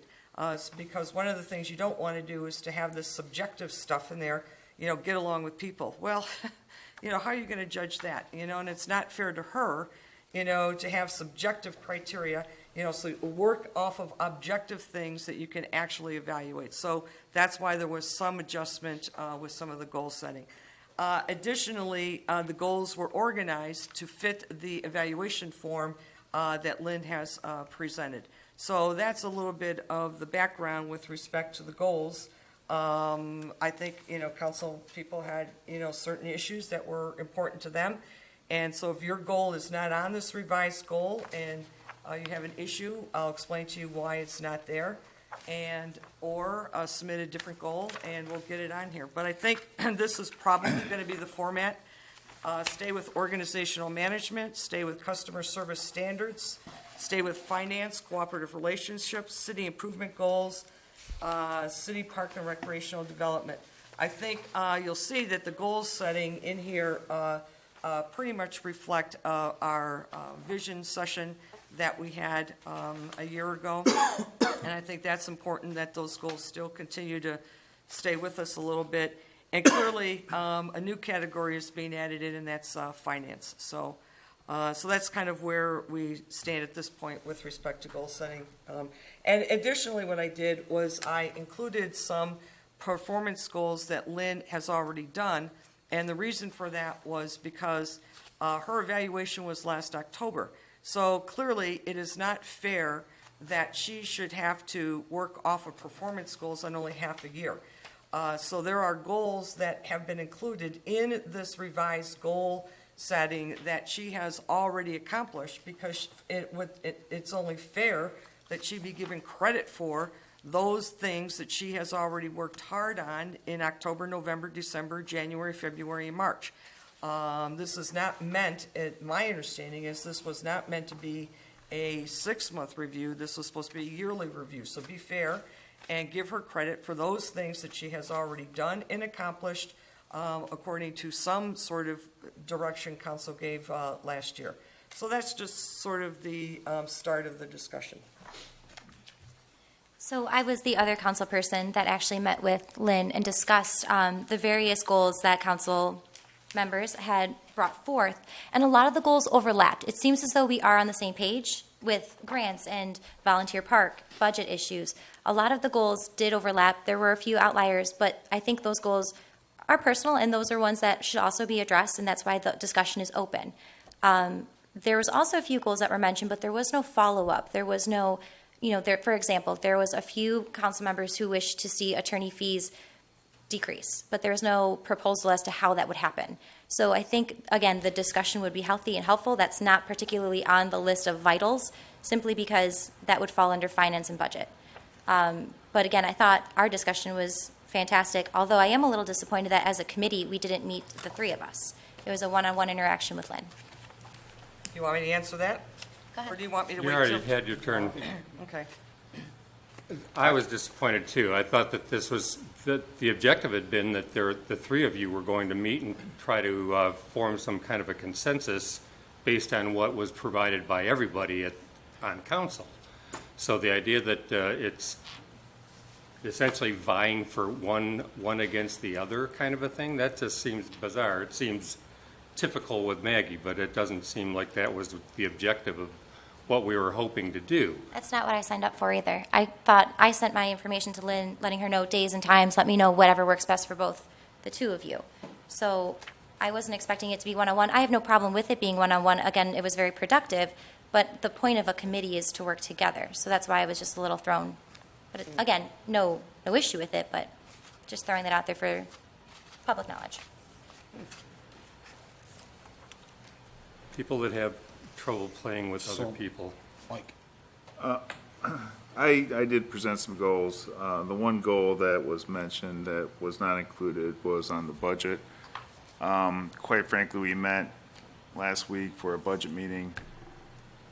I was not happy with the budget that was presented. We have spent a lot of money the last 2 years. I wanted to have a budget, and I wanted the city manager, I want Lynn, to focus on our budget, knowing that we've spent a lot of money in the last 2 years.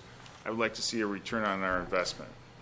We hired Bob Donahue, which I think was a great hire, but I would like to see a return on that investment. We have spent a lot of money the last 2 years. And so a goal that I submitted was I wanted to see a budget that reflected the amount of money that we had spent for the last 2 years, to see a more conservative approach and a more aggressive stance in addressing our budget for the next, at least for the next year, because at the last budget meeting, there was discussion about raising mills in the city, additional 2% minimum, or 2 mill increase.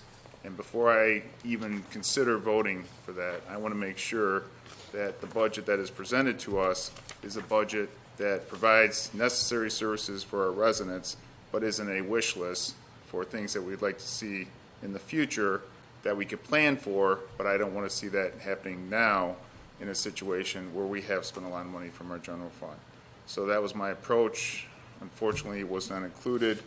I would still like that included because I do want to see a return on investment before we even have any discussion about raising the millage rates in this city. That's all I have. Councilwoman Kurtzwell said we could submit some more questions Well, back in. that's the one I would like resubmitted.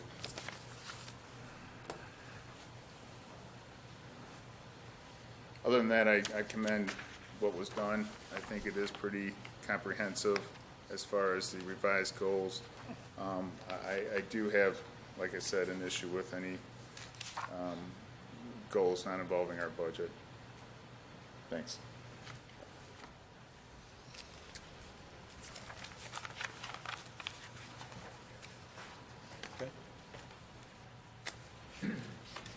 Mine was a balanced budget. You know, I simplified it as much as I could. One item, I think the budget might want to look at including a contingency line item so that we have some money to spend on broken vehicles, broken equipment, that we just can't foresee. But it's going to be a tight budget. I don't know if there will be that. I'm hoping to be surprised.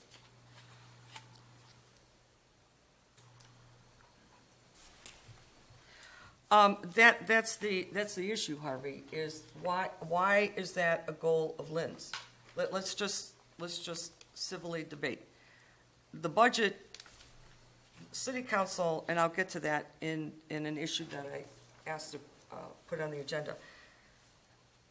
To put a line item in the budget, we can do that in the budget meeting, and you can fund it. And you can say, in our budget expenditures, I'd like to include $300,000 for, maintenance contingencies or whatever. But that's an action, that's an appropriation action, that's a policy action of council. How is that a goal of Lynn's?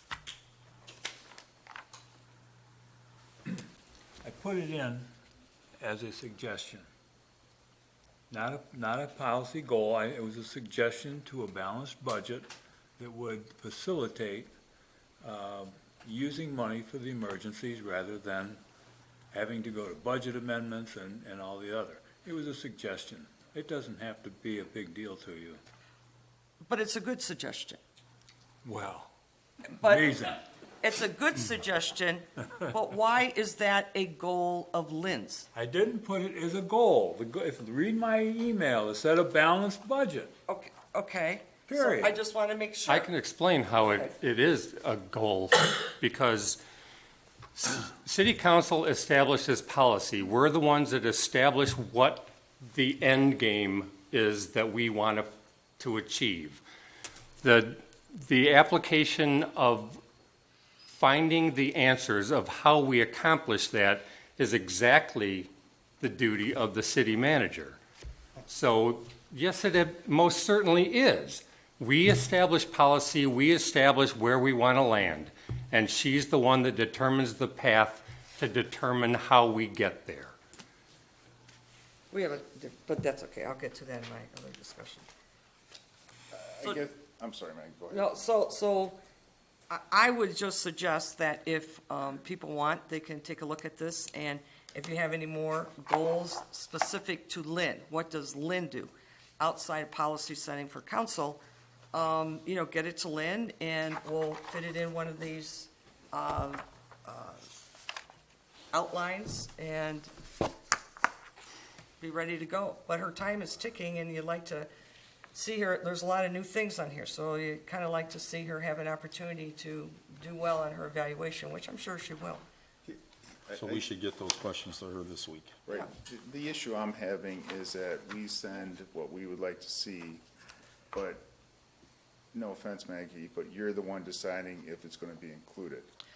And I just, like your interpretation of what I suggested, you brought up, and the reason why you didn't include it in the revised goals that you submitted to council.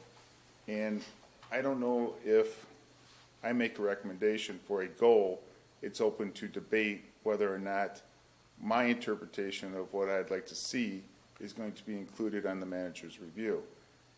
That's the issue I'm having. You are telling me that you did not want it on there because you don't think, according to your interpretation, it is a goal for the city manager. It is more of a policy that is subject to what the council decides. That is not my interpretation. And I am having an issue with you being the one that decides what is included and what is not, when I didn't have the opportunity to decide if what you included was going to be on there or not.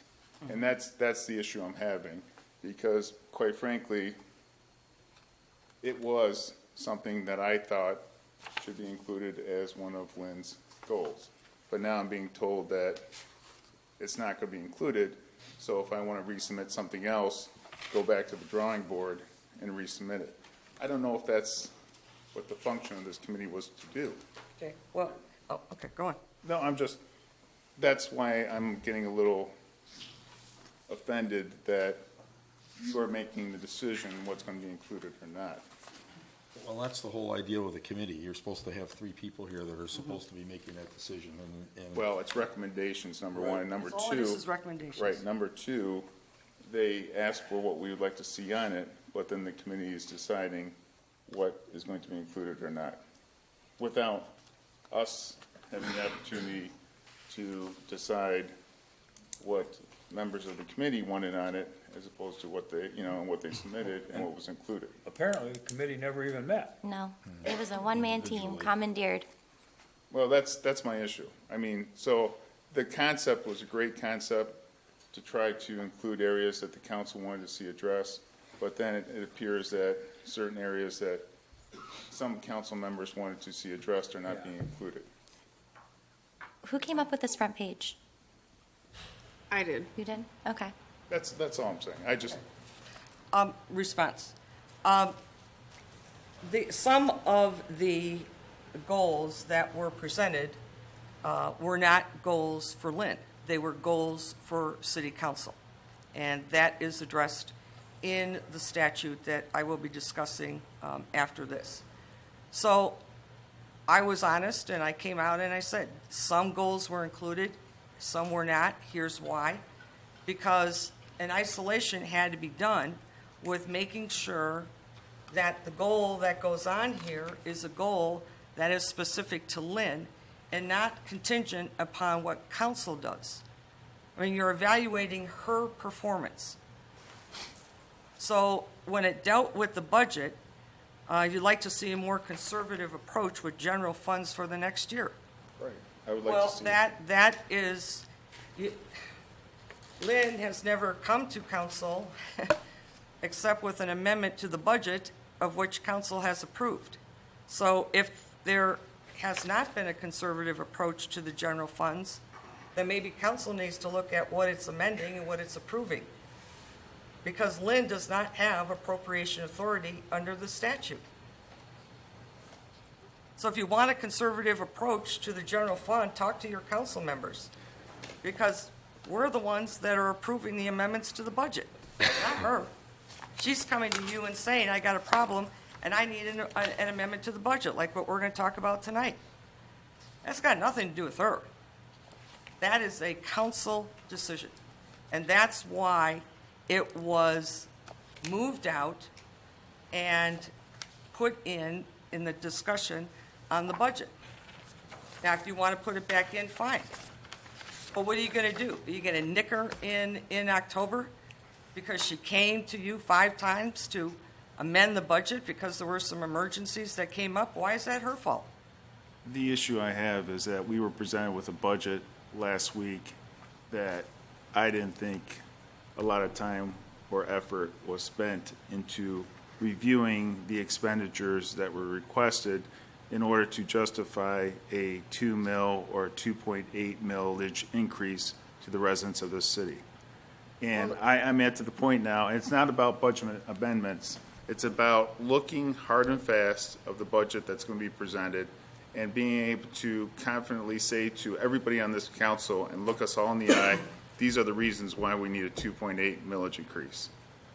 That's a lot of money for taxpayers in this city. And before I get in a position where I'm going to even consider voting on that, I want to make sure that budget that's presented was gone through with a fine-tooth comb. And I was not happy with the budget that was presented last week. It's as simple as that. So when I'm saying take a more conservative approach, we have spent a lot of money, and I want to see a return on the investment. And I did not see a budget that was presented for next year that reflected what we have spent the last 2 years. And I want that taken into account when a city manager comes before this council and says, this is the budget I am proposing. I'm not talking about budget amendments later on. I am talking about presenting a budget to us that we can look at and understand and justify why there is a request for a millage increase. I didn't see that. And that's why I want to see that going forward, and I want to see that in her review, because I want to make sure that that is a focus of what we're looking at. We are asking our taxpayers for a minimum 2 millage increase. Why? And I want to know why. So. That's as simple as that. First off, I'm going to say I like the form. I think it's pretty thorough. There's an awful lot of good information in here that we didn't have prior from before, it seems like. But I do agree with a few of the council people here about the budget. I mean, the budget's everything. So we know how it's going to be this go around. So we definitely should need to have some kind of a consensus, not only with the council, but the city manager and how we all are gonna work with this. And it should be part of the evaluation, in my opinion. I'm kind of curious, Maggie had made mention of the sidewalks. I don't see that anybody had submitted some request for sidewalks. I believe she's talking about the crosswalks. The crosswalks. Well, that's mine. That's not, a crosswalk isn't a sidewalk, for Says crying improved out loud. crosswalks. What's that? It says improved crosswalks in the downtown. Right, that's Improvements. crosswalks, that's not a sidewalk. Okay, improvements. Pedestrian crossings in roads. Okay, where are you gonna get the money for that? That's what we were here for. Well, you put it in the budget. I mean, that's a classic example. So you put it in her goals for city improvement.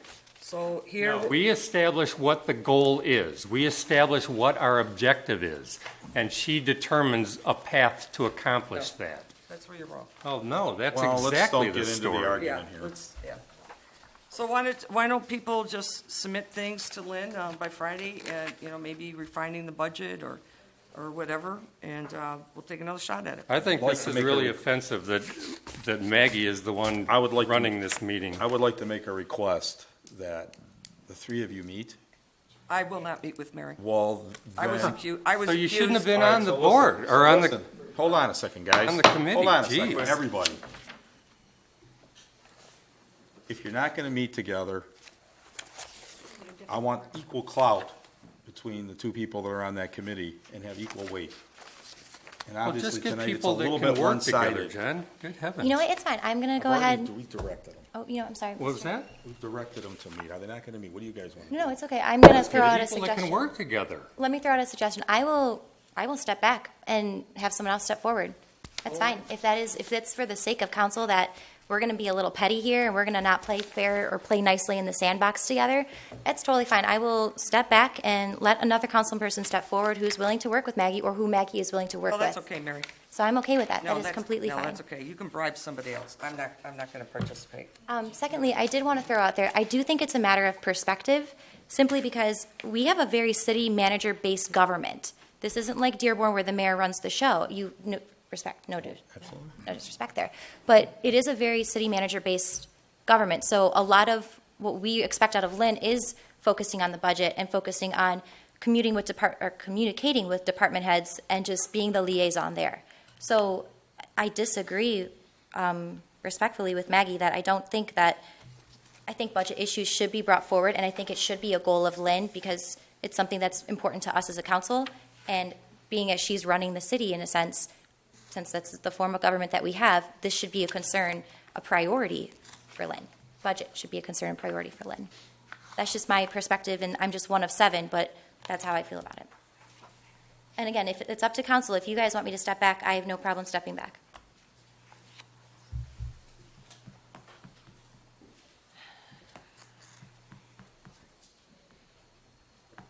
You wanna move on?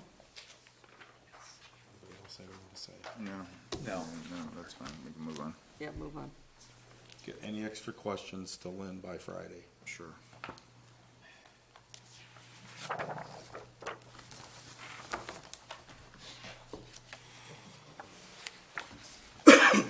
Consider approval of the budget amendments.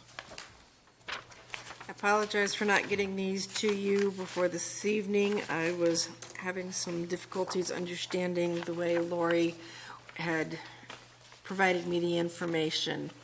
The budget amendments you have in front of you are for revenue and expenditures.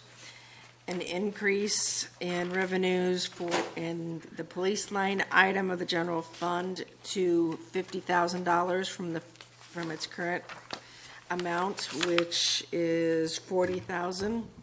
An increase in fire miscellaneous revenues of $1,705, which is grant monies that was received by the fire department. An increase of $7,363 in the police department grant funds, as there were no funds budgeted for that, and cultural arts, an increase of $320, as there was nothing budgeted for that, and that's what we have taken in revenues for cultural arts grant monies.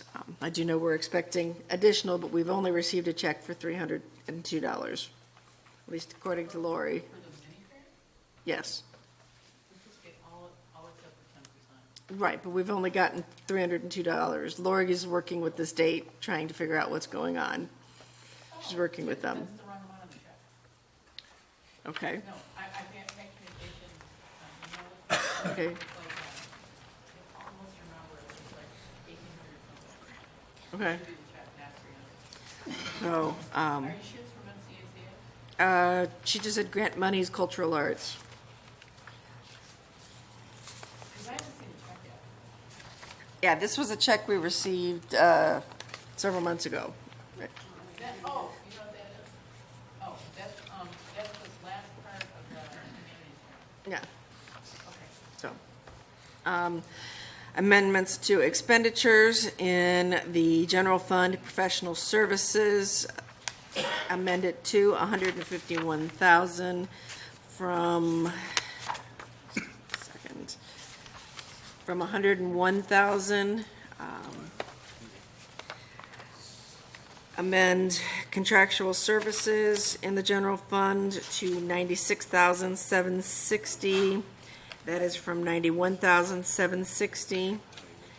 Amend legal professional services to 140,000. That is from the original budget of 90,000. Would like to point out that that $90,000 budget did not actually even cover the city attorney's retainer for this year. I'm not sure why 90,000 was budgeted. That's the sum I was given by our city clerk in her administration budget. So taking it to 140 covers the amount for the retainer, as well as, I believe, the Dykema services, which is almost 39,000. Publishing in the general fund, amend that to 14,500. That is from 6,000. The reason for the substantial increase in that is we've had several legal ads that we have to run for the Planning Commission, ZBA, different things like that, and those are very expensive to run legal ads. We've had more than we have in past years because of all the activity that's going on in South Lyon. Increase in the police department equipment to 14,625. That is from an original budget of 9,235. Increase in fire department vehicle maintenance of 27,000. That's due to obviously all of the equipment maintenance, including the most recent ladder maintenance that needed to be done. Increase in the fire department building maintenance of 18,000 or to 18,000 from 14,000. That is due to failures in the HVAC system and compressor. What was the original vehicle maintenance? From 20 Original vehicle maintenance was 20,000. We're taking it to 27,000. And excuse me, an increase in the fire department capital equipment of 16,532. There was no money originally budgeted for that. I believe that is the water tower repeater. We should be getting half of that back from Lyon Township, but we have not received that money as of yet.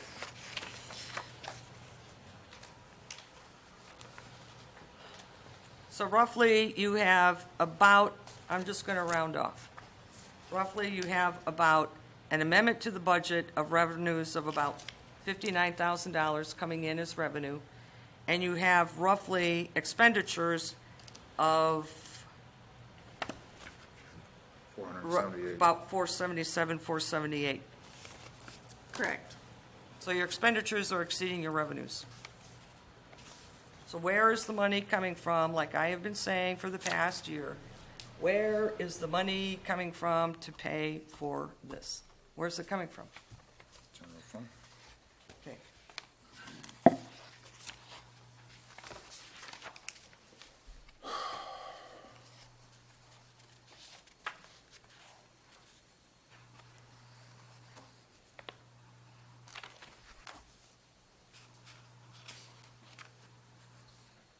It's a mess. City budget's a mess. And it didn't get there overnight.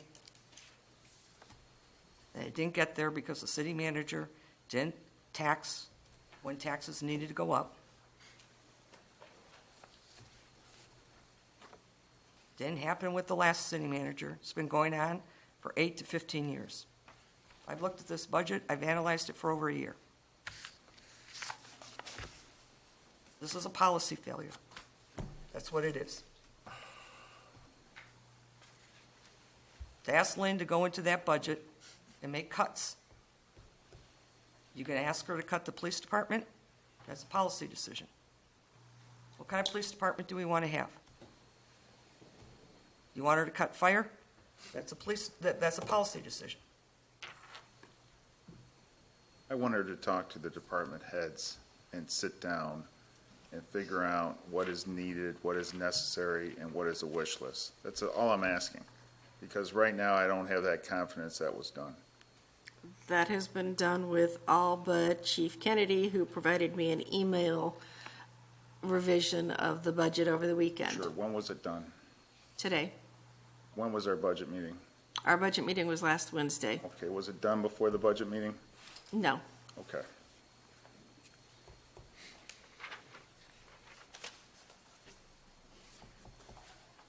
General fund's been draining for years. Actually, no, that's, No, it's not. it's It not has true. It has. That is not true. No, even through the recession, we actually Added money. increased fund balance. Because you had policies. Very little bit, but we did. It's only these last 3 years that we tapped into the fund balance significantly. Because we've hired additional employees that were needed, and we were trying to do things with the city to attract more businesses. That's the investment that I'd like to see a return on. That's all I'm asking. Well, it was last year that I did all the research and found out that you weren't even servicing the debt on a bond that was costing you $382,000 a year. Where was that money coming from? The same general fund. Well, you had the taxing authority to shift that cost. That was coming from the water department, wasn't it? To cover the That bond. It's coming from the wastewater wastewater. operating account. Right. Bond for the Right. wastewater, yeah. We have the authority. Only council has the authority.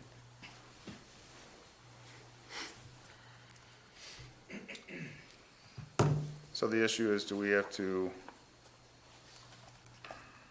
so we have to approve these budget amendments of $478,000 in expenditures for the purposes. The delta of $82,039, that in addition to what our original budget was. What was it? 82, 82? yeah, So it's- 039. yeah, that's more reasonable.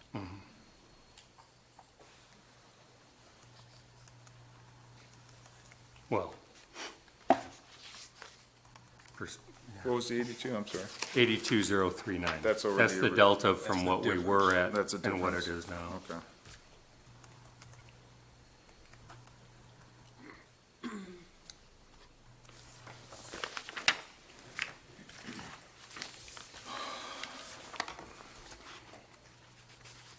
Boy.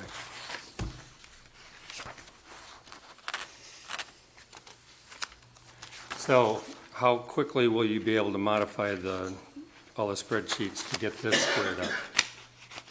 So that it's a reflection in the next budget meeting that we do have?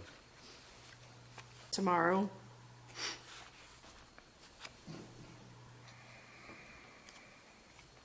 All right, I'm going to move the budget amendments. I'll support. Please ask somebody to look over your numbers before that next budget meeting. I will be happy to. All in favor? Aye.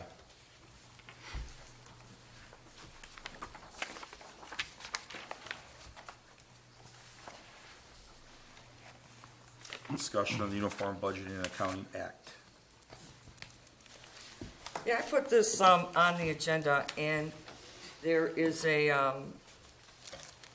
difference of opinion, but that's not new, as to who has budgeting authority budgeting.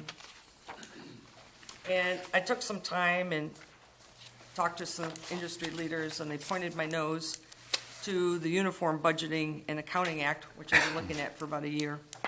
And the particular statute that I've included in the packet is 141.439. And basically, what it says is that nobody really has authority to authorize or participate in the expenditure of funds except as authorized by a General Appropriations Act. An expenditure shall not be incurred except in pursuance of the authority and the appropriations of the legislative body of the local unit. So when it comes to budgeting, this is not a one-sided process, is that only council has the authority to raise mills, which they did not do on the bond, which was a serious error, very, very serious error, which was caught last year. They were not raising the sewer water rates in order to ensure that the sewer water department was operating at least at a break even. I think that's going to happen this year, correct? Only because the rates were increased to ensure that the costs would be covered. The city manager can sit there all day and recommend anything. But if city council doesn't want to take the necessary cuts that are needed, if city council doesn't want to raise the taxes, then your budget is going to reflect your policy decisions. And that's what you have. You can't scapegoat anybody, because the ultimate responsibility for this budget is city council. We have to look at every expenditure, every cost. We have to look at every source of revenue. We have to look at everything. You can't assume anything. And I just don't get the feeling that council has or appreciates the tremendous role that they need to play in ensuring that this budget, whatever it's going to be for the next 3, 5, 8 years, reflects a certain fiscal responsibility, because I haven't seen it. I sat here last year and said, your general fund balance is down, blah, blah, blah. Oh, thank you very much for coming to the microphone, department head, and asking for money. Was this budgeted for? And when an item wasn't budgeted for, I would say, where is the money coming from? And then the flag went up at the budget meeting when our general fund balance is now down to about 1.4 million. Well, I would recommend and suggest to council that they look at the budget and realize that 1.4 million does not even cover 1 year of wages for the police department. Not benefits, but wages. I think wages are 1.5 million, and the general fund is 1.4. And you want to blame a city manager? You better start looking at yourself.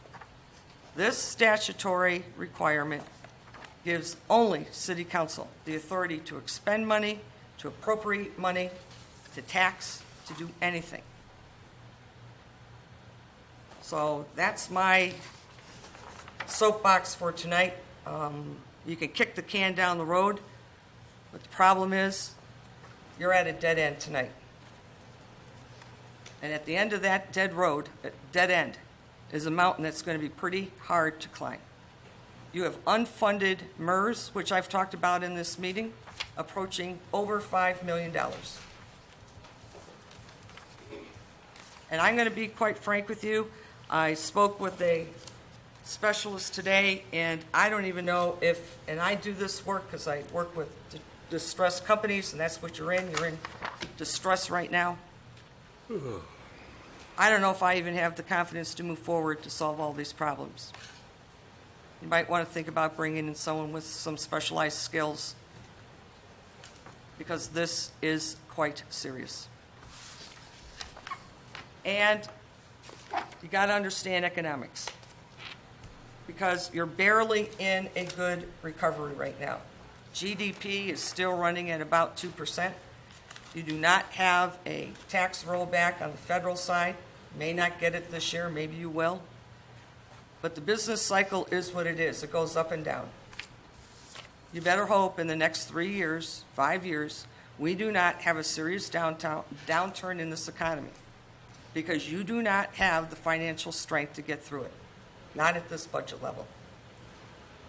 But she doesn't set the tax rate. She doesn't approve the overtime. Nobody's done anything about benefits. But hey, so that's my soapbox. Thank you. Move on. Discussion of the downtown. Bob?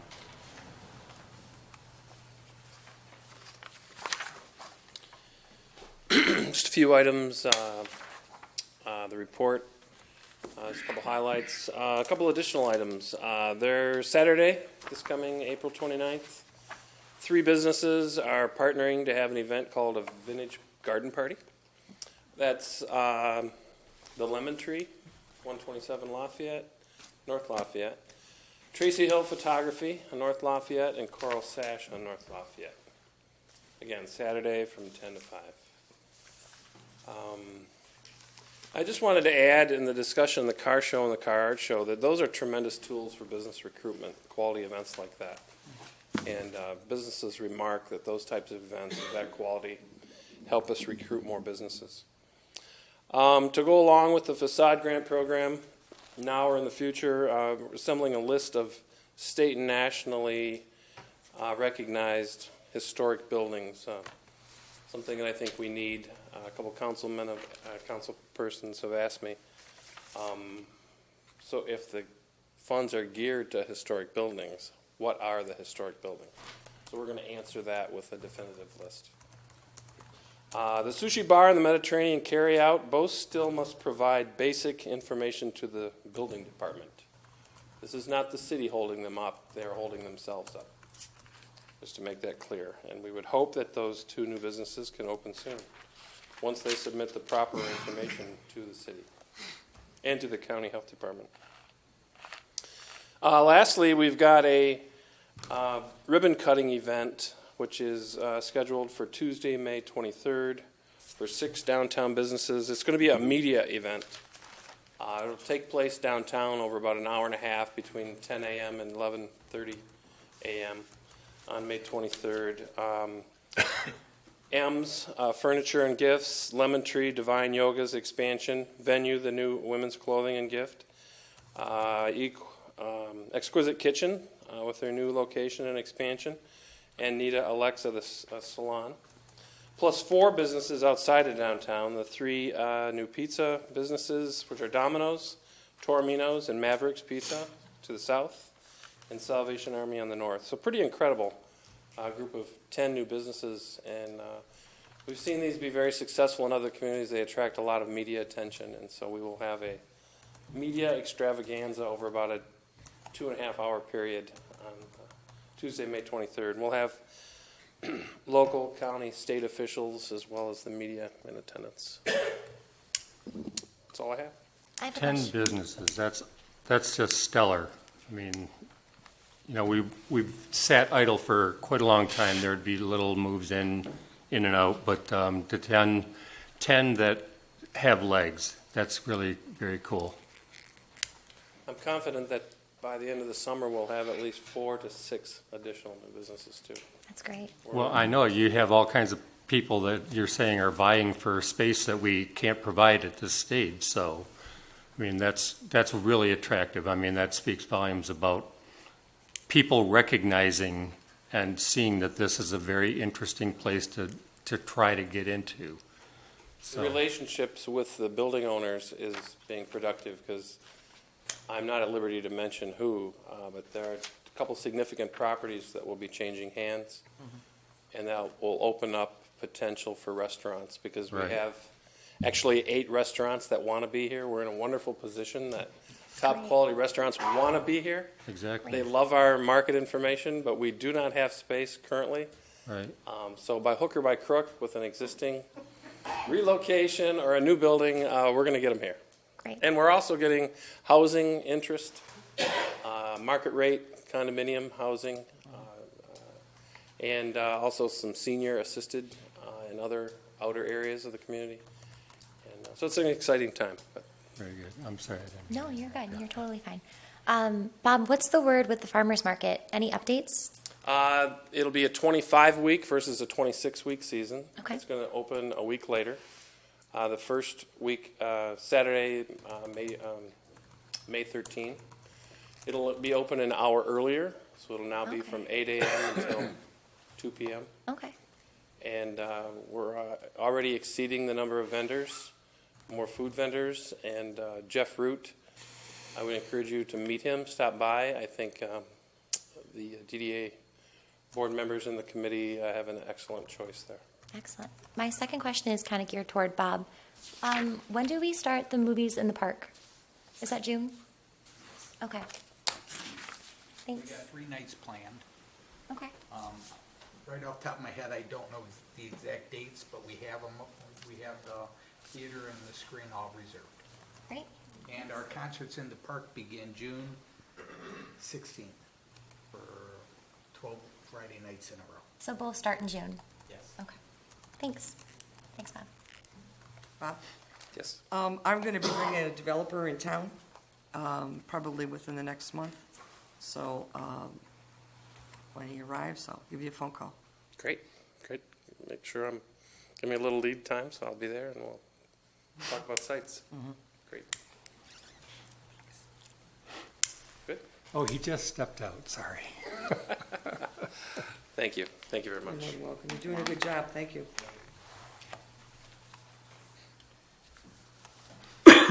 Lynn, manager's report. As has been discussed quite prolifically this evening, with the council's feelings on the first budget, I am working to finalize the revised budget and hope to have those numbers to the council no later than noon on Wednesday. It will just depend on access to the copy machine to make all the copies and then collate and fill the notebooks. Wednesday is the deadline for submission of garage sale info to the city for inclusion on the city map and the listing for the citywide garage sales. This is something new that we are trying this year in conjunction with assistance from the county, so we will see how that goes. We've gotten quite a bit of feedback of people that are outside the city limits that would like to be included on the map. Unfortunately, there are a lot of people that live outside the city of South Lyon that have a South Lyon address that are not in Oakland County, Lyon Township, City of South Lyon. They're in Green Oak, they're in Salem Township, and unfortunately, our mapping organization is not going to be able to assist with anything in those areas because it's out of their range. But we are putting together a list that will be put together as close as possible by neighborhood that will be posted with the map as well. Those citywide garage sales are on May 4th through the 7th, so that's not this week, but next week. Hopefully we will have great weather and everyone will have great sales. Monday, May 1st is the annual Paint the Town Purple with volunteers hanging purple ribbons in preparation for Relay for Life. So as you see those go up, you know what that is. And that also tells you that Relay is coming very soon. The weekend of May 13th is our opening of the farmers market. It is also the same day as the citywide cleanup and beautification. I will be helping to cook lunch that day. I hope Councilman Waddell will be joining me as well. And I will be talking to others. One of our main volunteers is not going to be able to do it this year, and so we are looking to make sure we have plenty of volunteers. I know Bob has plenty of projects for that day. But back to my first, a date for the next meeting on the budget. What works for the council? Do we want to do another Wednesday night? Do we want to do a Saturday? I would presume you would want more than just a couple of days, so the Saturday of the 29th may or may not be an option, but I will leave that open to the council as I'm available that day. The next week on would be Wednesday the 3rd if we met then, and that might be preferable. I'm not available on the 29th. You're not available on the 29th? Neither am Okay. I. I'm out the first weekend in May. I'm in Traverse City. Are you available on the 3rd, which is a Wednesday? The reason I bring that up is with the garage sales starting the next day, we may have council members that want to participate either with garage sales or garage sale shopping. So we could do the 3rd.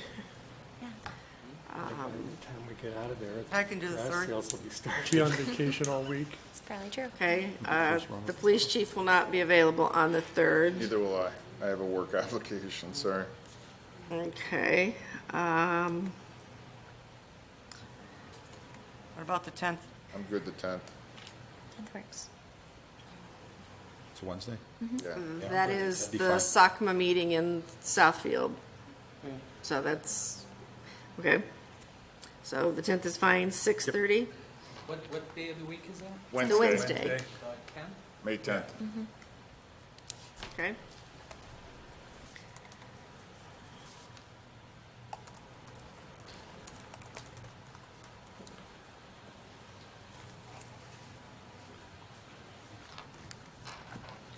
Six, one. 6:30. All right. That is all I have this evening. Hey. Thanks, Lynn. Council comments, start with Maggie. Yes, I'd like to respond to several matters that were related to Councilwoman Mary at the last meeting. Mary, I would like to suggest that you call the state bar, although I have not called. You may want to call the state bar and recheck your facts. I believe you said something at the last meeting that you passed your character and fitness with flying colors. As a matter of fact, I got a 97.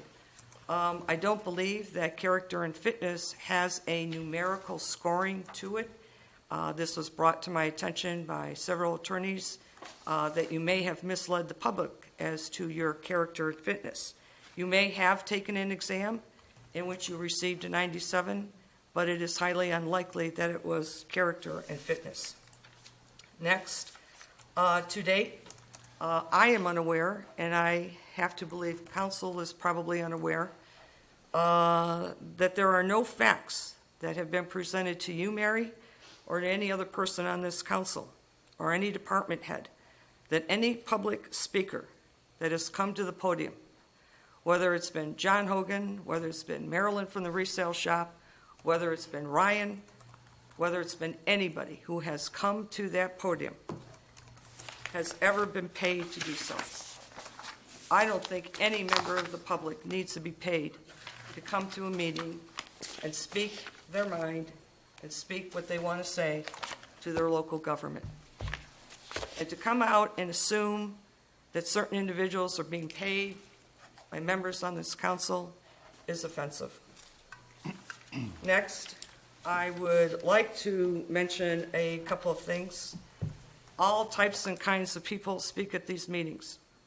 Some individuals are disabled. These individuals deserve our respect, they deserve our patience, and we should applaud them that they want to participate in our democracy. When Councilwoman Mary asked a certain public speaker, "How much were you paid?" it was a degrading comment. I heard it from everyone, even friends of mine in Lyon Township. It was a degrading comment to a disabled member of the public. Your comment, Mary, implied that a disabled person was not capable of thinking, was not capable of organizing their thoughts, unless they were scripted and paid to perform. as if a disabled person has to be motivated by money in order to speak their mind or to speak their conscience. As if a disabled person needed a monetary reason to participate in government rather than their desire to participate because that disabled person may actually have something to say. Leave the disabled out of your politics, Mary, and commend this person and other disabled individuals who are making extremely personal efforts to attend these meetings, speak at these meetings. That takes courage that maybe you and I don't have to think about. Further, I would like to thank Chief Collins and his staff and his employees for mentoring this particular disabled individual. Maybe you have a blessed life, Mary, but it's not the kind of blessed life I would want to lead. The blessed life I think that is being led to the way we should be leading our lives is that by Chief Collins and the people in his department. Because these individuals have taken a disabled individual under their wing. They are making someone's life who is far less fortunate than yours, Mary, to help this person understand life, to help this person participate in democracy. And the chief and his department, they clearly understand human compassion and the empathy for those who step into life that need a little bit of help. So for those of you that are disabled, I welcome you, I encourage you to attend and speak at these meetings. And I will defend you in your right to do so without intimidation, without ridicule, or accusation that your comments may be motivated by monetary gain rather than a sincere desire to communicate with elected officials. So I won't work with you on any committee, Mary, because I don't like your opinion, your attitude, or your treatment of the disabled. Now, to use the comment, Mary, that you had at the last meeting, well, on a more happier note, I think we should just all leave this behind, and I think we should just all sort of work for our city. Let's not get bogged down on these personal agendas. Let's move on. Let's focus on the city. Let's do our job as elected officials. Enough is enough. Let's focus on the good. Mary, take some of your own messaging. So what I'd like to do is I'd like to also talk about Wednesday night, Lake Street Tavern. There's going to be an unveiling of the poster that's going to be used in the Arts and Car program. This is an actual unveiling, so the artist who actually did that poster is going to be there. Word has it that the designer of this poster was also a winner in an auto car show poster, and that poster is actually, I think, at Henry Ford or at the museum, someplace like that. So you have an award-winning designer that's going to be there unveiling this poster. High-powered talent, and I plan to be there. I think it's going to be just a tremendous fun. And once again, Cultural Arts Commission guys are doing a great job. Four Seasons Garden Club will be hosting its widely popular annual plant exchange on May 6th at the Witches Hat Depot on Dorothy Street. I'd also like to thank Lori Mosier for redoing the revenue, which I don't know if anybody on council reads except for myself, but the revenue statement was corrected due to something that I found regarding the sidewalks. So I'd like to thank Lori Mosier for her effort. It took time to go back in and make those changes. Also, I'd like to remind Heineman that if he puts up a flag and if he plans to keep it throughout the night, there is specific flag etiquette, and a light needs to be on the flag at all times at night. So when I see that flag post go up, I will make sure I drop off a copy of flag etiquette if he's going to keep that flag flying during the night. And other than that, I'd like to thank everyone for inviting me into your home. Enjoy the weather this week. I will see you Wednesday at Lake Street Tavern. Good night, everyone. Take care. Have a good week. Just like to let everyone know that the Maddie Doty field naming ceremony is this Sunday at 4 p.m. at McCaddy Park. Public is invited, and I hope you can make it. Other than that, I've said way too much tonight, so I'm done. Thanks. Yeah, I think less is more. I've had all I can take tonight. Good night. I just wanted to say that thank you to all the volunteers and everyone who came out for the Easter egg hunt. That was a phenomenal event.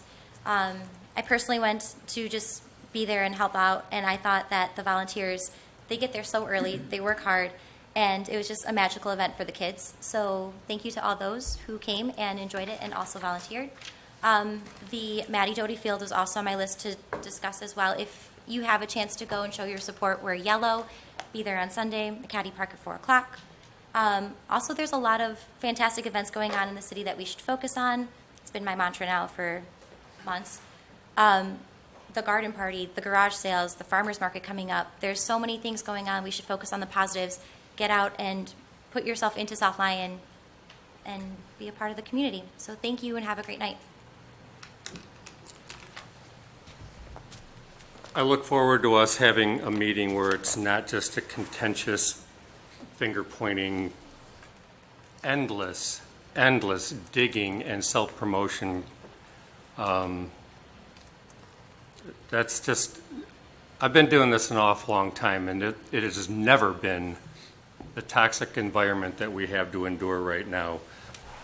Someone clearly got hurt when they were young and is trying to take it out on everybody else.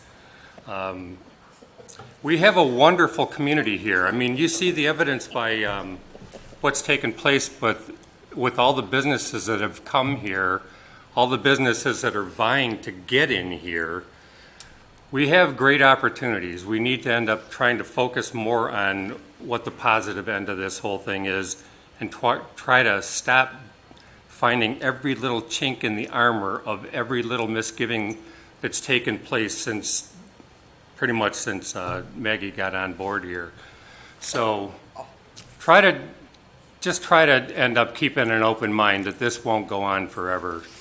And we're still our trajectory is still in the right direction. So things will ultimately be fine. It's almost certain to be a bumpy road, though, getting there. So thank you. So contrary to the sideshow activity that's been going on for quite some time now, a lot is getting done. Not going to apologize for anybody anymore because I get criticized for apologizing for the way people act. So I guess I'm not going to apologize for those people anymore. But this town's moving in the right direction. Things are getting done correctly. Bob has been a great asset. I can't get over how much movement has taken place downtown in a very short period of time. Glenn said it earlier, we used to kind of get a couple new businesses and then a couple of businesses would leave, so we never really had a full plate. And right now we got people trying to knock down our borders to get in here. We got a couple of buildings we got issues with, but there's no space for anybody right now and they're trying to find a way to make it. So contrary to what people are saying out there about, we've had a few people come up and talk at the mic and say we have vacant buildings. We don't. So we may have some vacant spaces at some of the strip malls, but I wish we had more space right now. So we're trying to find that, and that's what Bob's trying to do. Things are changing quickly. My hope has always been that somehow this council could work together, but I'm losing hope very quickly for reasons pretty obvious. So with that, and I want everybody to show up Sunday if you can. It's for a great cause. That family had to endure an awful lot, and it's a good way to send this girl's name out for the history of South Lyon for a long time. It's going to be remembered. Other kids that play ball there in years to come, some of the little girls and all that, and the boys want to know why it's named that way. I'm sure it'll go down for a long time of what happened. So it's a way for her name to stay valid. I think that's really good for that family. So I hope everybody shows up on Sunday at 4 for that. And with that, thank you and good night. I move that we adjourn. Second. All in favor? Aye.